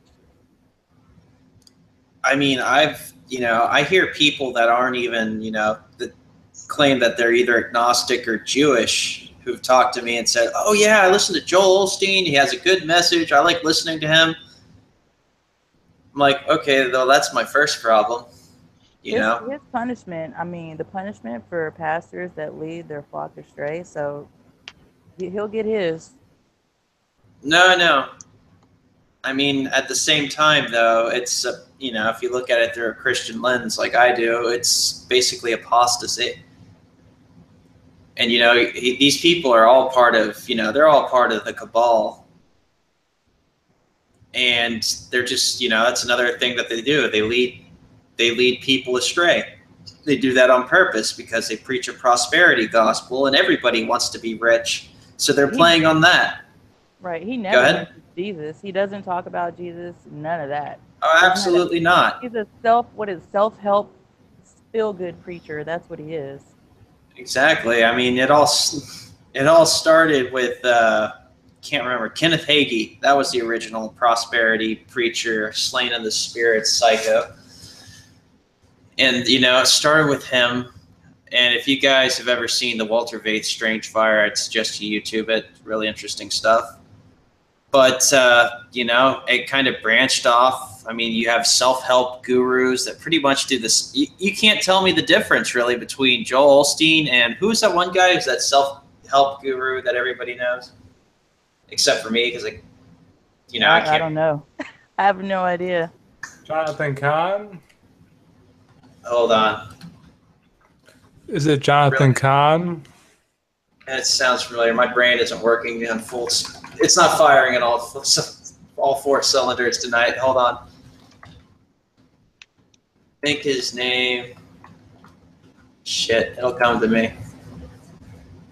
The guy who told people to walk on coals. I don't know. Hold on. It will come to Tony Robbins. That asshole. I still don't know him. The guy, Tony Robbins, famous self-help guru. He basically had all those seminars, the walking on coals, all this new age stuff, and basically all the self-help stuff made millions. Coach. Yeah, that made millions upon millions of dollars. That guy. Yeah, he's a life coach. Yeah, show me the difference between Tony Robbins and Joel Osteen. One claims that he's a man of God, the other doesn't. That's it. They're both the same sort of thing. Con artist and snake oil salesman. Like George Carlin used to write, why call it self-help? You're getting it from somewhere else. It's called help. It's not self-help. You wouldn't need it if it was self-help.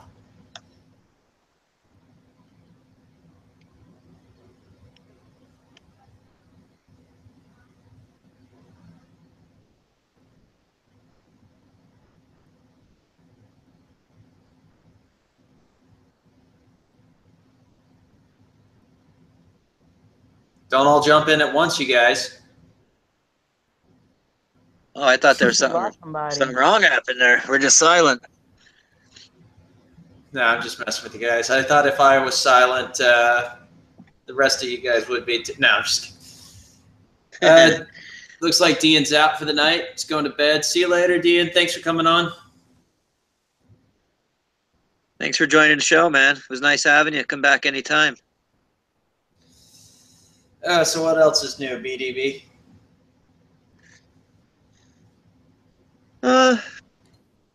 Got a couple things on the list here. Shoot, let's get this party started. One small topic I want to bring up. Democrats want to use the 25th Amendment of Trump, and they want to use Section 4 of the 25th Amendment, which states that the president is incapable of being the president, whether it's physical, mental. So, we're seeing a push by these Democrats to try to out Trump. I believe it's just political theater. I believe, together hand in hand. And this is one of those stories because, Trump's not going to get impeached. He's exactly what the globalists want. I gave him the benefit of the doubt. And then, it was a few weeks in, he basically went full on Zionism. You mean when he started bombing Syria? Well, he didn't start. He just picked up where, Obama left off. Essentially. It was a start for him. Yeah, well, Obama sent 500 troops to Syria. As soon as Trump got elected, after he said numerous times on the campaign trail that he was not going to send ground troops to Syria, he sent an additional 400 troops in March. And now they're going to use Kuwait into Syria. And they're going to, I don't know if they're there already or if it's for the future because the article was from March. So it might be happening now as we're speaking. They're going to send another 2,500 Kuwait. So that's 3,500 ground troops after we were told there's going to be no ground troops. And from a White House source, and it said they're anticipating another chemical attack in Syria. They said that, Iran and Russia are going to get the blame for helping the Syrians, which would give them reason to escalate the situation in Syria. And it's saying here that the reason they're doing this is there's basically three main roads that run through Syria into Iraq, Iran. And they're trying to get control of these three major highways so Iran can't push west. And I mean, as far as I know, and I keep up with this stuff, I don't see the Iranian military doing anything outside of its own borders. I mean, the U.S. and Israel has been involved in the Middle East for, years now, if not longer. Decades. Yeah, and here's a little fact. 12 years in Europe, and this is just in Europe, in the last 12 years, terrorism killed 459 people in Europe over the last 12 years, right? In just the month of May, so the month of May, the U.S. alone, and 72 civilians just in Syria. So in 1 month, the month of May, the U.S. killed 472 civilians only, but 459 people have died due to terrorism in Europe over the last 12 years. So when they push these terrorist events and they say, 10 people died, 20 people died, 50 people died, destroy that number in 1 month. And that's just in Syria alone. So, it makes you wonder who's the real terrorist here. Yeah, exactly. Would that be us? Because it kind of looks like us. Actually talked to someone who lives in Israel, and I asked them about, how much are the people, the average person in Israel, how much are they on board with the whole Zionism thing? And that person told me it's just like the United States. I mean, how much control does the average person in the United States have over the government? Which isn't much, and it's the same thing. It's the same thing over there. Hell, we can't make the government keep their promises. What makes you think we're going to make them control anything else? I'm thinking maybe the best route to go, especially I like to talk about off-grid solutions a lot, is, a bunch of truth communities should get together and do a Kickstarter and just buy land. I don't know. What do you guys think? That would cool like that would be cool to do. Like I live because housing is very, very cheap here. And I mean, it's a small town. There's a lot of natural resources around us. Just Oh, because there's I all- live here and I have a lot of You pride trying in to- the area. You trying to get us to move up Go there ahead. with you? It's too cold. Yeah, you ain't gonna want to, trust me. But I'm just saying, it's a pipe dream of mine. But if you want to move somewhere where the land is cheap and housing is very cheap, this would be an area to do it. And we have a swath of natural resources. Well, we'd have But to. I would get- love to do. Go Oh, ahead. sorry. I was going to say? It would have to be some place that was unincorporated. And I don't know. Is there any unincorporated land in PA? Because I know there's plenty of unincorporated land in Tennessee. And what that means is basically it's unincorporated, so the government can't tell you what you can and cannot do on that land. Ain't that like the definition of private property, like in the first place? Ain't that funny? Like, I know we hit on this before, but It should be, yeah.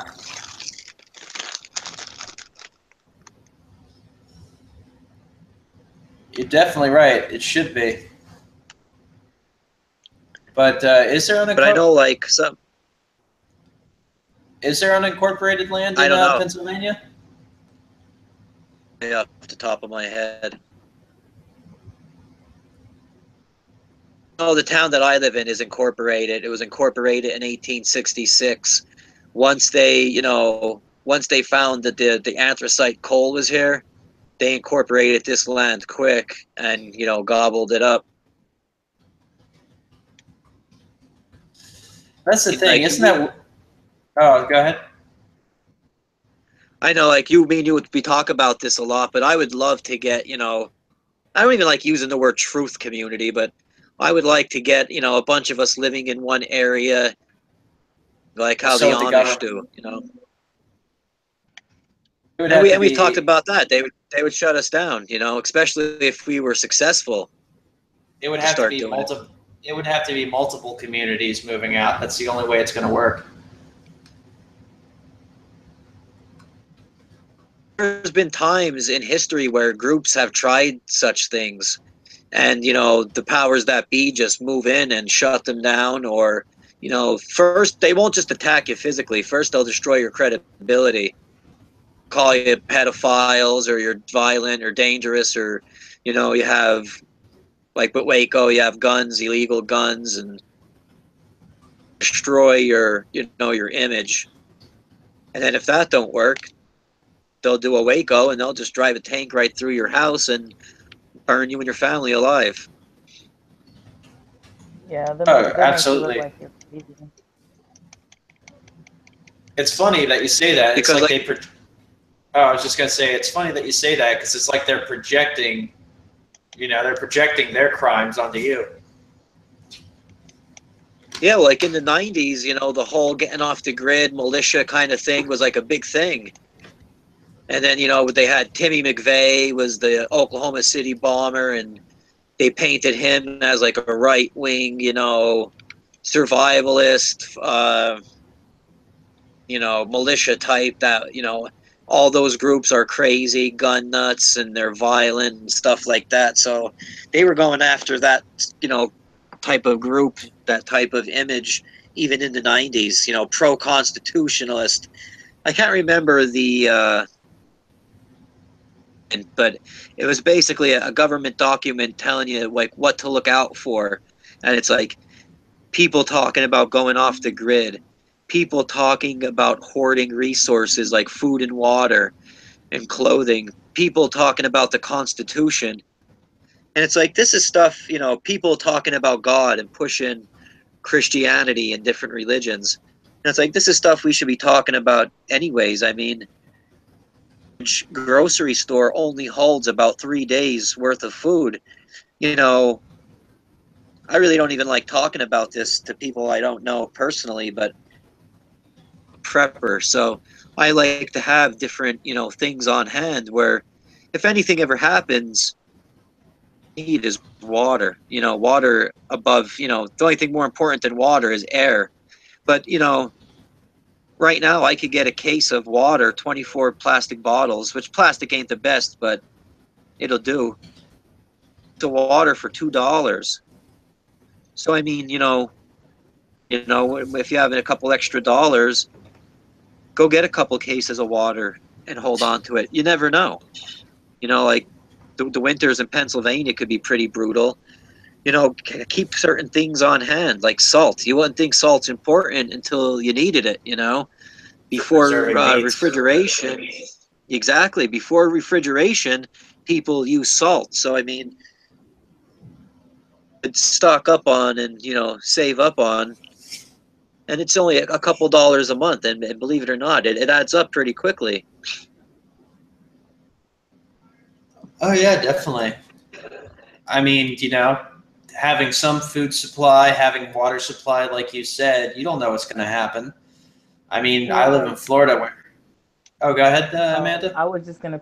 You're probably about to say what I was going to say, because we stay where hurricanes come all the time. You should always have at least some water stocked up, because you never know. Oh, definitely. I mean, I'm from Florida where the hurricanes come from. I was about to say you get our sloppy seconds when it comes to hurricanes. Yeah, I do. Well, we almost got hit by that tropical storm, but it went north of me, so we got lucky. But like last time we had a major one, we were out of power for 2 weeks. It was terrible. So And the first thing to go in stores, Amanda, as you know, are water bottles. That's right. I mean, there was no gas station. They didn't have gas. I mean, you couldn't find anything. I mean, one thing I'd suggest to all of you, if you find like there's a water bottle shortage, I don't care what kind of disaster it is, go to your local supermarket and ask for the 5-gallon water containers. Because everybody forgets those. Like in the last hurricane that was supposed to hit us, all the water was gone. So I just went up to the counter. I was like, hey, can I get one of those 5-gallon drums, for the water coolers? They're like, oh, yeah, we got plenty of those. Yeah, I never would have thought of that. Exactly. And I'm Most here in people Pennsylvania. Don't think that, the hurricanes that come from down south don't affect us, I mean, Doc Z ain't here, but he could tell you when that Hurricane Sandy came. I mean, we had floodwaters, like the mountain washed away, and there was landslides and shit. And I mean, Pennsylvania, this section of Pennsylvania didn't directly get hit, but I mean, you never know what's going to happen. So I mean, we've talked about, off air, we talked about talking more solution-based things. That's why I kind of brought this up. But instead of buying, I don't know, instead of ordering a pizza or going to the bar or whatever you might do for fun, throw, $10, $20 to the side on some water. Put a couple gallons of water to the side. And, worst comes to worst, you could just drink the water. It ain't like it's going to lose its value. It's always going to be water. You could always drink it. Throw some, dry goods on the side. So just in case, maybe, you get snowed in, depending on where you live. Florida and Houston ain't gonna have to worry about this, but you get snowed in and you can't get to the store for days. Is your family covered? Grab if you go to Walmart and you get a couple of those first aid kits. Buy it from something as small as a small cut if it gets infected, and you don't have the proper, medical skills or the proper medical supplies to take care of something like that. Exactly. Don't die of I was about to say, don't die of gangrene from a little prick, that you could have avoided if you just had some medical knowledge. And most people die of disease from, sitting in their own waste. Yeah, it's just things that can be avoided if you had a little bit of knowledge and how to prep. Mr. White says, I think water stored in plastic for a long time does get weird. And yeah, that is true, especially if you guys look up like BPA, which has to deal with bottled water. I mean, you want to look for a BPA free. I mean, you could always store it in different type of containers. It doesn't have to be plastic. I'm just suggesting that you get the 5 gallons because they're easier to, transport. They're easy to take with you. And basically, once you have like your own, you can buy metal containers to store more than just 5 gallons. And like Amanda talked about the power going out. Think about how much we actually rely on electricity. You can't flush your toilet without electricity. And I know, your toilet's not wired to your house, but the water is, well, like I'm sure this goes just for about anybody, unless you have a well on a farm or something. The pump that pumps the water to your house is run on electricity. So, when you can't use your toilet, you can always store up some water and say, the water goes foul, you don't want to drink it. Use that to flush your toilet. And like I said, most people, when the shit hits the fan, they die of simple things like disease. Exactly. That's how we had to flush the toilets when I worked Hurricane Ike. I had to work, and the facility I was in, we were catching the rainwater in the big gallon barrels we had, and then we would take the water basins you see in the hospital and fill those up with water and pour it in the toilet to flush the toilet. Yeah, manual flushing is always fun. Generally, a toilet uses a gallon of water per flush. And the average person uses about 3 gallons of water a day to drink, for cooking, and for bathing. So just imagine, collect your rainwater and just use your collected rainwater, how much water you would actually save over the year. And I've been doing stuff like that because I try anywhere I could shave off, here and there to save a little bit of money. And let's just say throughout a year, using rainwater to flush my toilet, I saved, $50. That might not seem like a lot of money. But if I was buying cases of water with that $50, I could get 100 cases of water. And that's a lot of water, and that's basically for free. So you're collecting rainwater, you're using the rainwater to flush your toilet, so you're not actually drinking it. And then you're buying, drinking water, saving. Yeah, unfortunately, though, That's the government. Yeah, don't get caught because you'll get in trouble. Yeah, the government. Yeah, how fucking stupid is that?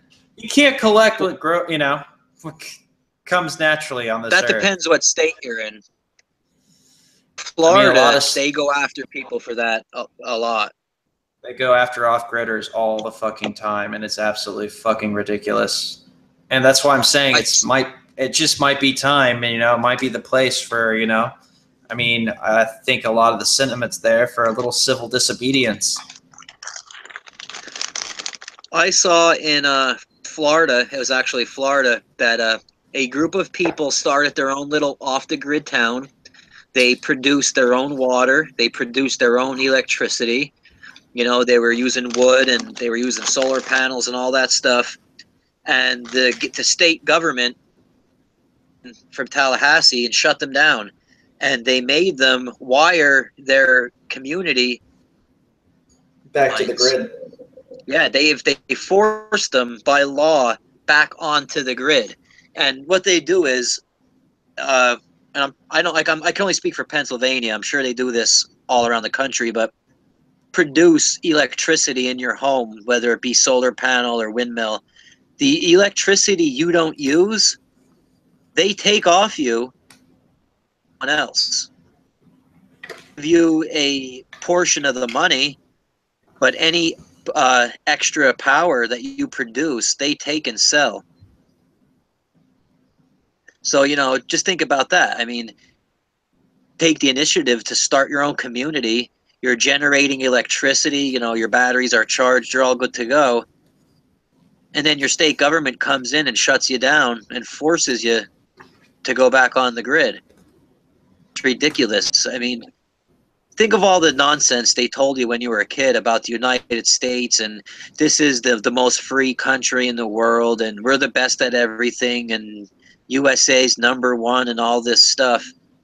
And Well, then, yeah, you know, you find out you've been lied to a little bit. you're free to do what we tell you. That's Thing in essentially United what it States. is. United States that you're free to do. License or a permit or something like that. Name one Hell, thing you're actually allowed to do. Hell, you need a license to go fishing. Yeah, you can't go fishing. And that goes back to, you know, feudalism. You're not allowed to fish the king's fish. You can't eat the king's fish or eat the king's deer. Because if you got caught fishing or eating deer trying to feed your family, something as simple as a rabbit, lose your life. You know, you could lose a hand. They would come and take your property. Now tell me that's not the same today. You get caught fishing without a license, they're going to hit you with some pretty heavy fines. Exactly. I'm a fisherman. I love fishing. And I stopped buying a license because once you buy the license, you need a special stamp to fish for trout in Pennsylvania. And now I don't even know what it costs nowadays. It used to be a couple bucks, and I used to think, well, it's only a couple bucks. It ain't much, you know, $20 or something. You got your fishing license, you got your trout stamp. And I thought, you know, at least the money's going to stocking lakes and taking care of the wildlife and shit like that. I mean, now it's gotten to the point where the price is ridiculous. The trout stamp on top of that, I haven't checked out the price in a while because I stopped buying one. But you're talking well over $50 just to go fishing. And, you know, I'm big on catch and release. If I'm not going to eat the fish, I don't just kill them or anything. I release them and let them go. Same thing with hunting. You need a license to hunt. I know people that they go out hunting and they kill enough deer and they split it up amongst the group where their freezer is stocked with meat for the winter. They don't have to buy meat. It is fantastic. So, you know, throughout the spring and summer, if you did some, and the fall for hunting, if you were able to go, you know, foraging for berries, which is something I do. We have a lot of berries where I'm at. Deer hunting is excellent here. We have a lot of good fishing. With, you know, a minimal investment, you get a deep freezer. As long as there's power, I'm saying. Freezer up with meat for the winter where you're not buying meat. And I don't know about anyone else, but beef prices have gone through the roof. I mean, store, the prices are, you know, insane anymore. Yeah, all groceries have gone through the roof. I mean, it's just the meat is disgusting that they sell us anyways. It's terrible what they sell us as far as food. Yeah, especially. Have you guys ever heard of meat glue? It's nasty as hell. What they do is they will take, okay, you have certain cuts on, we'll just use beef, the cattle, for instance. You eat the boy cows and you milk the girl cows. So there's certain cuts that are better than others. They're just softer and more succulent. They taste better. So once they remove all those cuts, and the best cut being filet mignon, tenderloins. So once they remove all that, there's, you know, little scraps of meat around the ankles, around the joints and stuff that, you know, just not worth separating. So, you know, they don't want to waste anything and they want to sell you everything and, you know, get you for every dollar that they can. So what they do is they take all these little, you know, chunks of meat that are left over around the hooves, the ankles and stuff like that, that normally you couldn't sell to someone. It's garbage meat. You could still eat it, but it's not a steak, you know, it's not a roast. Yep. And they chop it up into pieces. The blood, chemicals, and they basically put it in a mold, and the meat and the blood mix and it coagulates and the meat resets. So now they're taking, you know, pieces of meat that aren't, you know, Angus beef, you know, filet mignons, junk meat, chopping it up, shaping it into steaks and into, you know, filet mignons, and they're selling it back to us. Nice. So, you know, like, I won't consider myself a expert on meat, but what you want to do when buying meat is you want to look at the marbling, which is how the fat runs through the meat, and you know you want to have if you're using terms like marbling, something tells me you might be a little bit of a connoisseur there. I do like my bone meat. Well, it's just the way the fat is. If you know the lines, it usually looks like a white line running through. If that's all choppy and it just there's not a consistency to the meat, you're probably buying, you know, and like I said, you know, top grade beef. They're selling you junk meat at top grade beef. So I mean, bringing it on home, you could go hunting and you don't have to bag a lot of deer. Believe it or not, you know, a couple deer will feed families. And these are just little things you can get together, you know, talk to your neighbors, get involved with your community, you know, use church as a way to talk to different people. And, you know, you and a few of your buddies could get together, fishing trip, fish, and then freeze it for the winter. Or you can go hunting for deer, you know, share the meat, share the cost to have it cut up and all this stuff, and have meat for the winter. So if there's any way that you can save a few dollars here and there, my advice is to do it. And then with that money you save, you can buy things like first aid kits, and you know, like a water purifier is an excellent thing to get. You know, like a show like Alex Jones, he pushes shit like that. I personally wouldn't buy from Alex Jones, but do your own research and you can find all kinds of products that you can get that not only save you money, but one day it could save your life. Oh, reverse osmosis filters are the way to go as far as that goes. They are a little expensive, but the worst case scenario, you could definitely get away with distillation, which you can build yourself. By the way, speaking of cuts of meat, what kind of cuts of meat do you think that fat fuck Christie's made of? Oh, he's fat and juicy. We could probably make a nice stew out of him. We could render down the fat and $1 million just on candles, you know. And as you know, poor Jersey Claus is stuck in that state. And for those of you who don't know, Jersey Claus is just another name for Dr. Zhivago, one of our friends who comes on the show. You know Dr. Zhivago, right, Amanda? Yeah. But Dr. You guys Zhivago, remember? Huh? You guys remember when Chris Christie, over some political bullshit, he went and shut down the bridge which goes from New Jersey into New York? You guys remember that story from a few years back? Yep.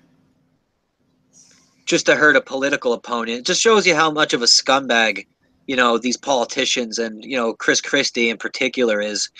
One of the main bridges that goes from New Jersey into New York City is Fort Lee Bridge. And this guy had the bridge shut down to hurt a political opponent. So, you know, thousands of people need to get to work.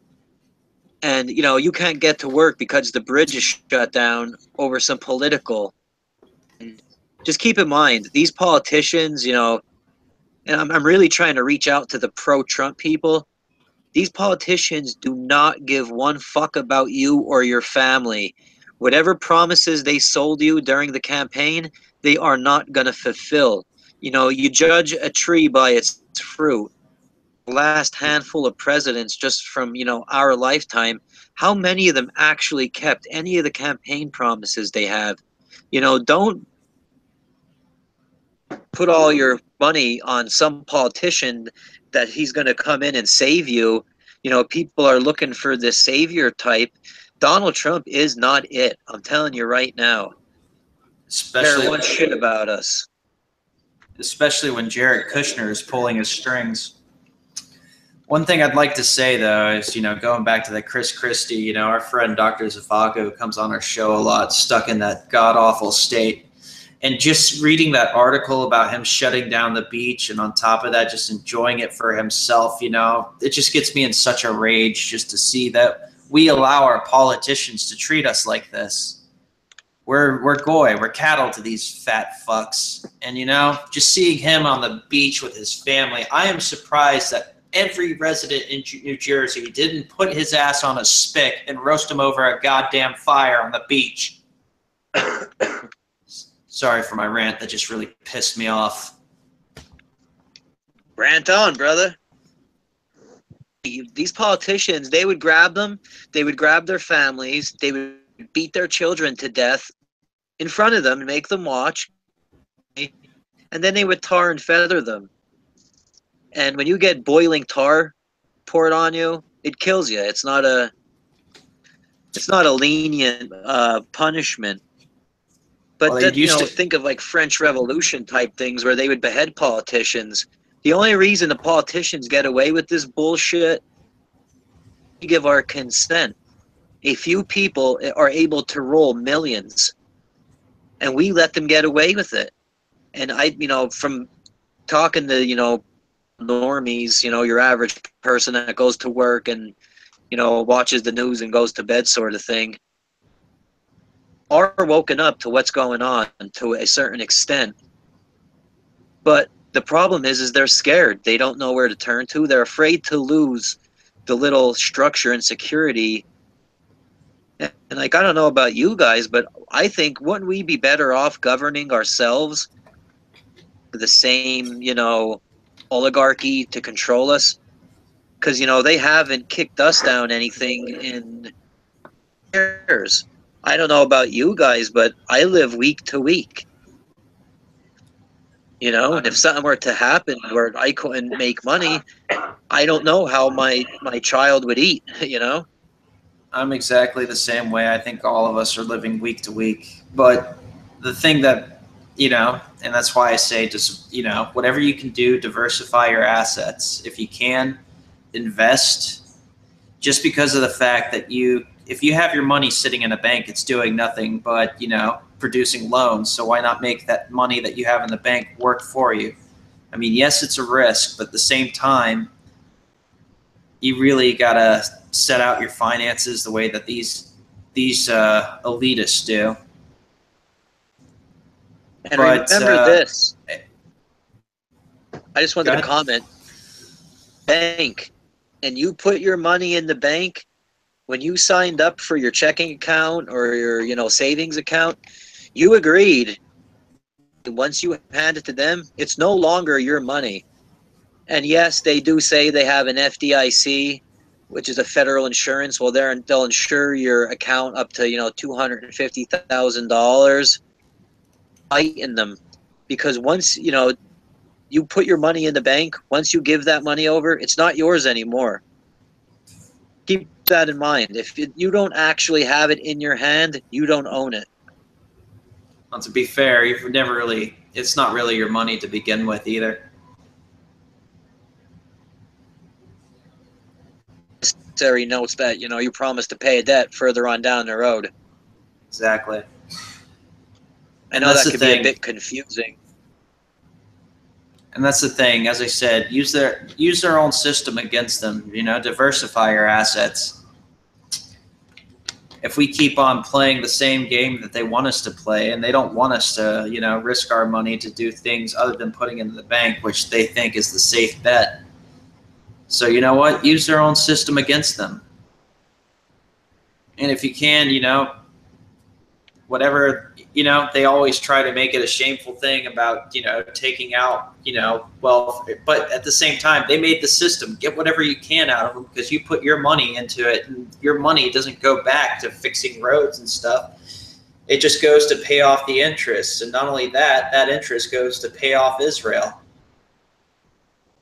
So you know what? Use their own system against them. Yeah, and when your money's in the bank, we have a banking system that's called fractional reserve banking, So the bank only has to keep a fraction of actual money. And just really quick to explain this, let's say you deposit $100 into the bank, to that $100. If the fractional reserve is 10%, they hold on to $10 and they could loan out. And let's just say by chance that $90 was to come back into the bank on the same day, percent, which is $9, and they could loan out that $81 again, collect interest off the $90 loan, collect interest off the $81 loan. So they lend out the same money, the same physical money, multiple times, and they collect interest on each loan. So they don't actually have the money in the bank. If everyone went to the bank and wanted all their money all at once, the banks don't have it.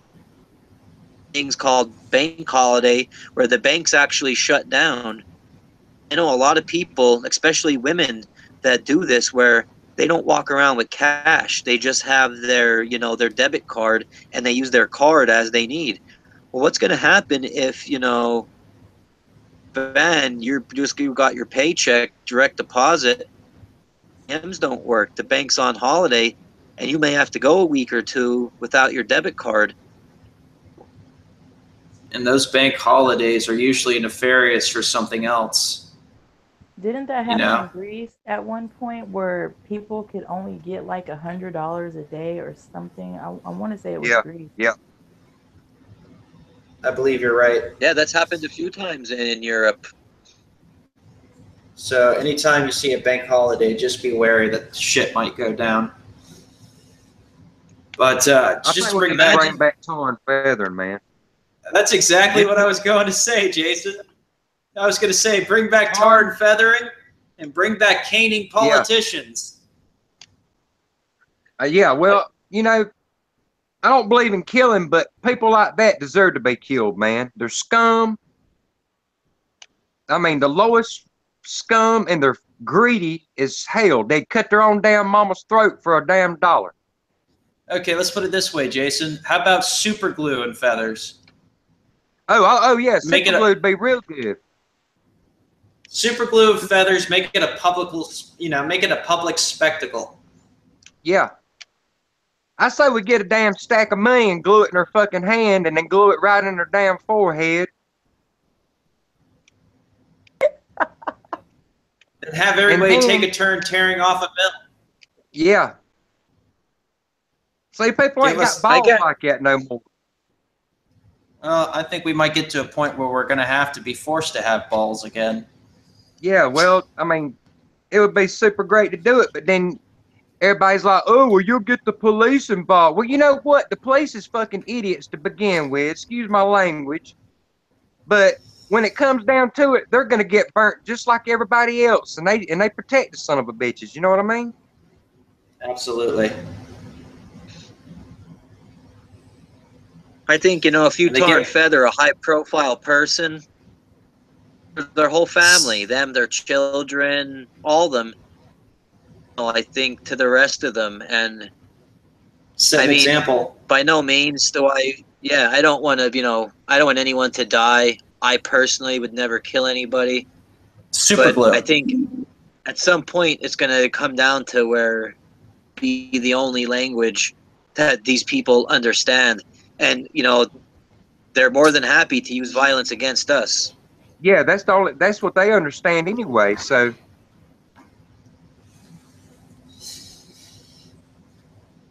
yeah, you know what really hurts, man? People always say, oh, well, punch somebody in the nose or punch them in the eye if you're fighting. No, what you want to do is punch them right in the Adam's apple. That'll stop any size man, anybody. And if you can't breathe and your throat's crushed, it don't make a damn how tough and bad you are. You know what I mean?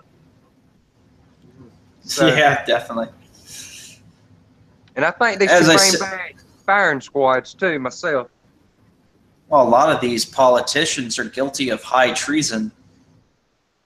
Yeah, nobody does nothing about it though, and people just suck it up and watch them on TV, and every time they just go, well, maybe he'll do better than the last president, or maybe, damn, been the same damn shit for 100 damn years.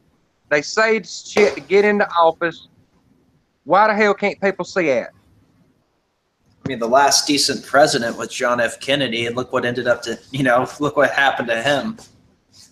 Yeah, and that was his own government done that to him. It's because they wasn't going by the game plan. Exactly.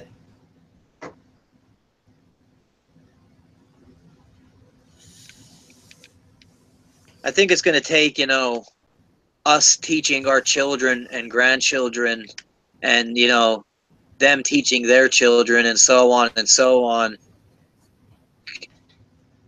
I'm going to see, ideas come true, All I could do is, do my best to teach my son to, I would want to live. And hopefully, he'll pass that on. It took it didn't take just a few generations to get where we are. This has been going on for tens of thousands of years, where the same, priest class has ruled the many. And, they use word magic and different tricks and nonsense.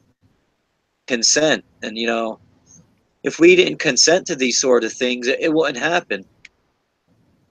To allow these people to control us,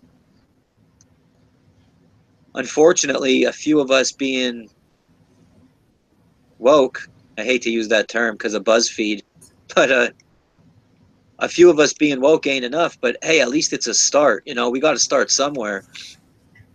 Yep. Science would be the first step. People, go ahead.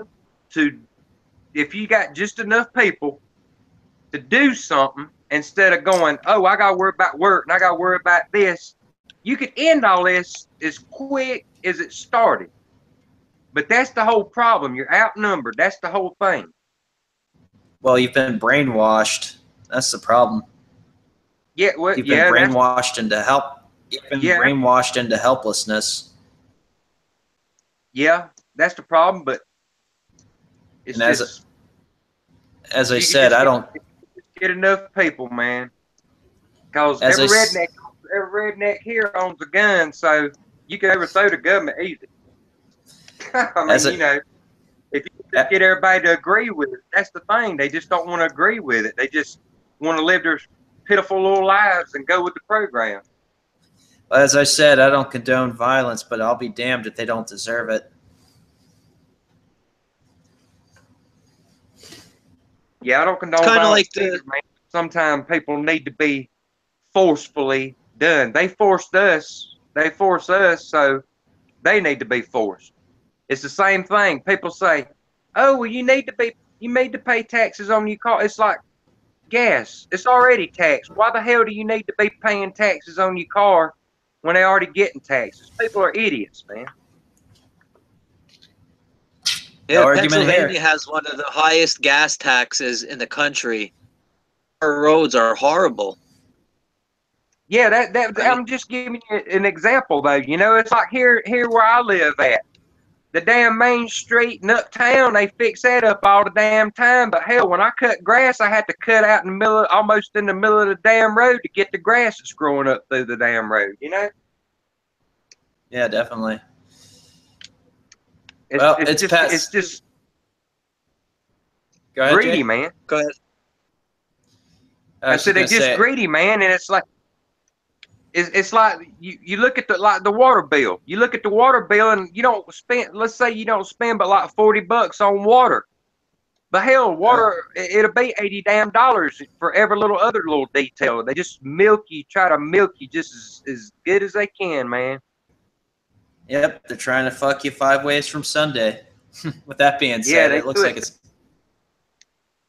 it's past my bed. Yeah, well, Sunday must be every day then, because they sure do it. Well, it's past my bedtime. Right. Well, I gotta go. I gotta get to work, so I will holler at y'all later. Hey, always good to hear from you, Amanda. I was about to say, you got a channel up? You got a channel up and running yet? Hell, when do I have time? I'm working 12 straight days. So. You're Superwoman. You can do it. Yeah. All right, I'll But talk you- to y'all later. Good Hey, hearing thanks for from you, coming, Amanda. Amanda. All right, bye.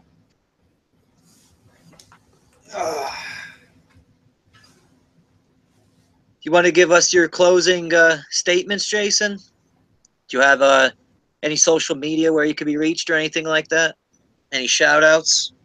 Nah, I just like to say that the government sucks a big cock and they need to be punched in the Amen. damn throat. With a 2x4. Yeah, with a 2x4. Well, an elbow to the throat would be good too. That works. No, I could be reached just by here being on my neck on YouTube. That's it, man. I don't have a channel or anything. Well, I would Well, you're encourage always you, welcome man. to come back, Jason. I would Yeah, definitely man, I encourage you to appreciate it. start one. Because the more Yeah, voices out, Yeah, I'm working More- on it, man. And as soon as I get a regular internet connection, not the phone up, I plan on doing something. Yeah.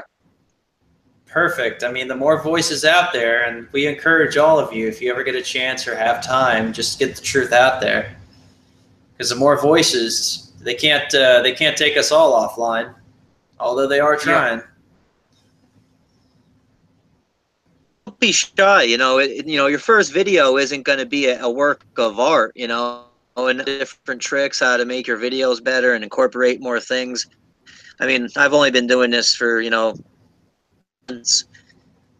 Me and Black Cube started this show just on a whim one day. Yeah. But don't be. Yeah, I'm not worried about anything like that. I'm not politically correct or anything like that. I just say what I mean. And mean what That's you how I say. roll too, man. I don't believe in doing any kind of editing. I do everything in one take. If I mess up, then I mess up. I really don't care about shit like that. Yeah, I think people appreciate that too, man. Instead of people taking 6 or 7 hours to edit and all this good stuff, Some people don't recognize that, but I think they do kind of like in the back of their mind, they recognize that it's not like produced. You know what I mean? It's true. It's not produced. You know what I mean? I always liked people that spoke from the heart, from the mind, from the soul kind of thing where, I just and just go. There's no editing at all. And you could see other channels like an Alex Jones or a Mark Dice where you see jump cuts where you could see it go from one part of the video to the next. And you see like Watson, he has a jump cut after every single sentence he says. So it's kind of like recording a song. He must just say one sentence and say each sentence a few times, pick the best sentence, and then add that into the video. And he goes like sentence to sentence where anything live or, he doesn't do anything in one take. You can watch any of those videos. Yeah, I guarantee you, he's got somebody editing for him too, though. That's why. Guaranteed. But to me, I believe, it's more appealing when it's one take, it's from the heart, there's no cuts, you just speak your mind and you go from there. I like that raw kind of format.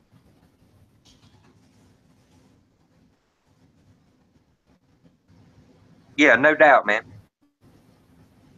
Well, good hearing from you, Jason. Thanks for.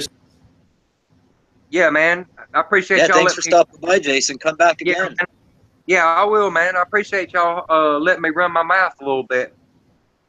Well, that's what we Sure. do.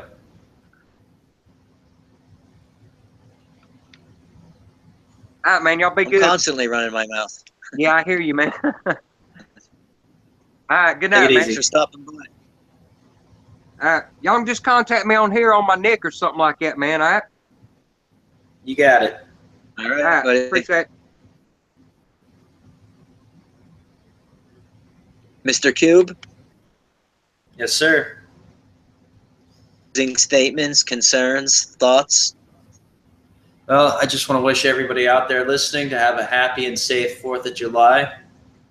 Not saying be freaked out or on alert, but you know, just keep that in the back of your mind that they try to do shit on holidays like this. Wish everybody a safe one. I hope that God blesses you and your families and may watch and protect you over this time. And we don't know the future, but it's always good to prep for it. Name is Black Mystery Cube. You guys know my channel. You've seen it. I don't put out too much content, but I am prepared to do another video. Wednesday nights, we do this on my channel. Monday nights, as you know, we do it on Burning Down Babylon's channel. And just a quick word, the book of Ephesians tells us to have nothing to do with the works of darkness, but rather expose them. And until next time, keep your dick in a vice.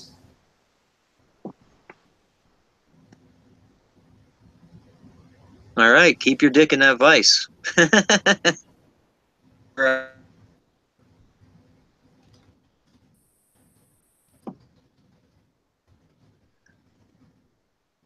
Some of the people here in the chat.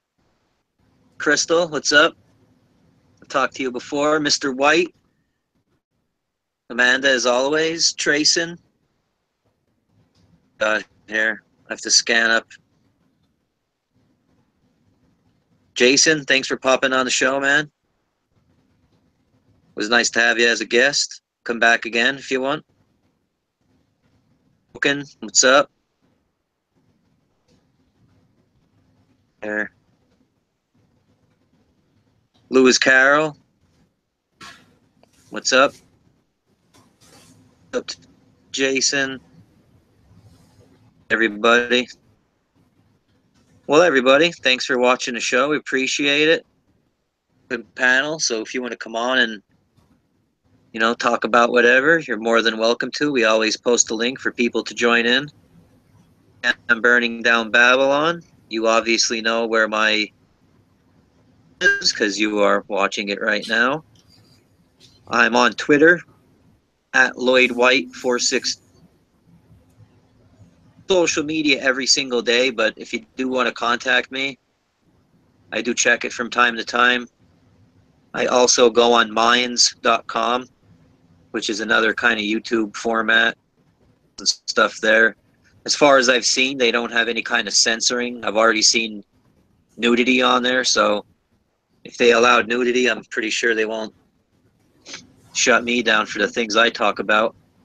And I'm sure he'll flash a titty. May have a wardrobe malfunction in the future. I'm just saying, you might get a nipple slip. I don't want to send out a spoiler alert, but you might get a nipple slip, or maybe like a glance at my sack. Ready for that in the future. And I also started a Patreon. Patreon.com/BurningDownBabylon. And we do this show Monday nights and Wednesday nights. My channel, Wednesday night, we do it on Black Cube's channel. So I guess we'll talk afterwards, but typically we start the show at 9:30 p.m. Eastern Standard Time. Thinking about moving it back to 10 p.m. But we'll on that as well. And a personal shout out to Black Cube. I don't know what you talked about on that Patreon show. I got 14 new subs and a handful of people on Twitter as well. So I want to personally thank you for the show and and my channel. I really appreciate that, man. Thank you. Yeah, no worries.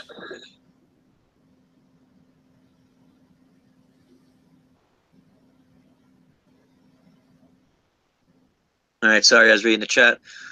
All right, guys, thanks for joining. Thanks for watching the show. Again, you can always join the show. It's open panel. Weekend. Well, we already had a weekend. So I guess I hope you enjoyed your weekend, is what I should be saying. Enjoy your day off, Have a you happy- slave waiters. Have a fun happy on your 4th, day off, everybody. you slave wages. Wage slaves. My bad. My brain ain't firing on all 4 cylinders. Anyway, good It's night, getting late. slaves. Good night, everybody. See you next time. Out. Peace.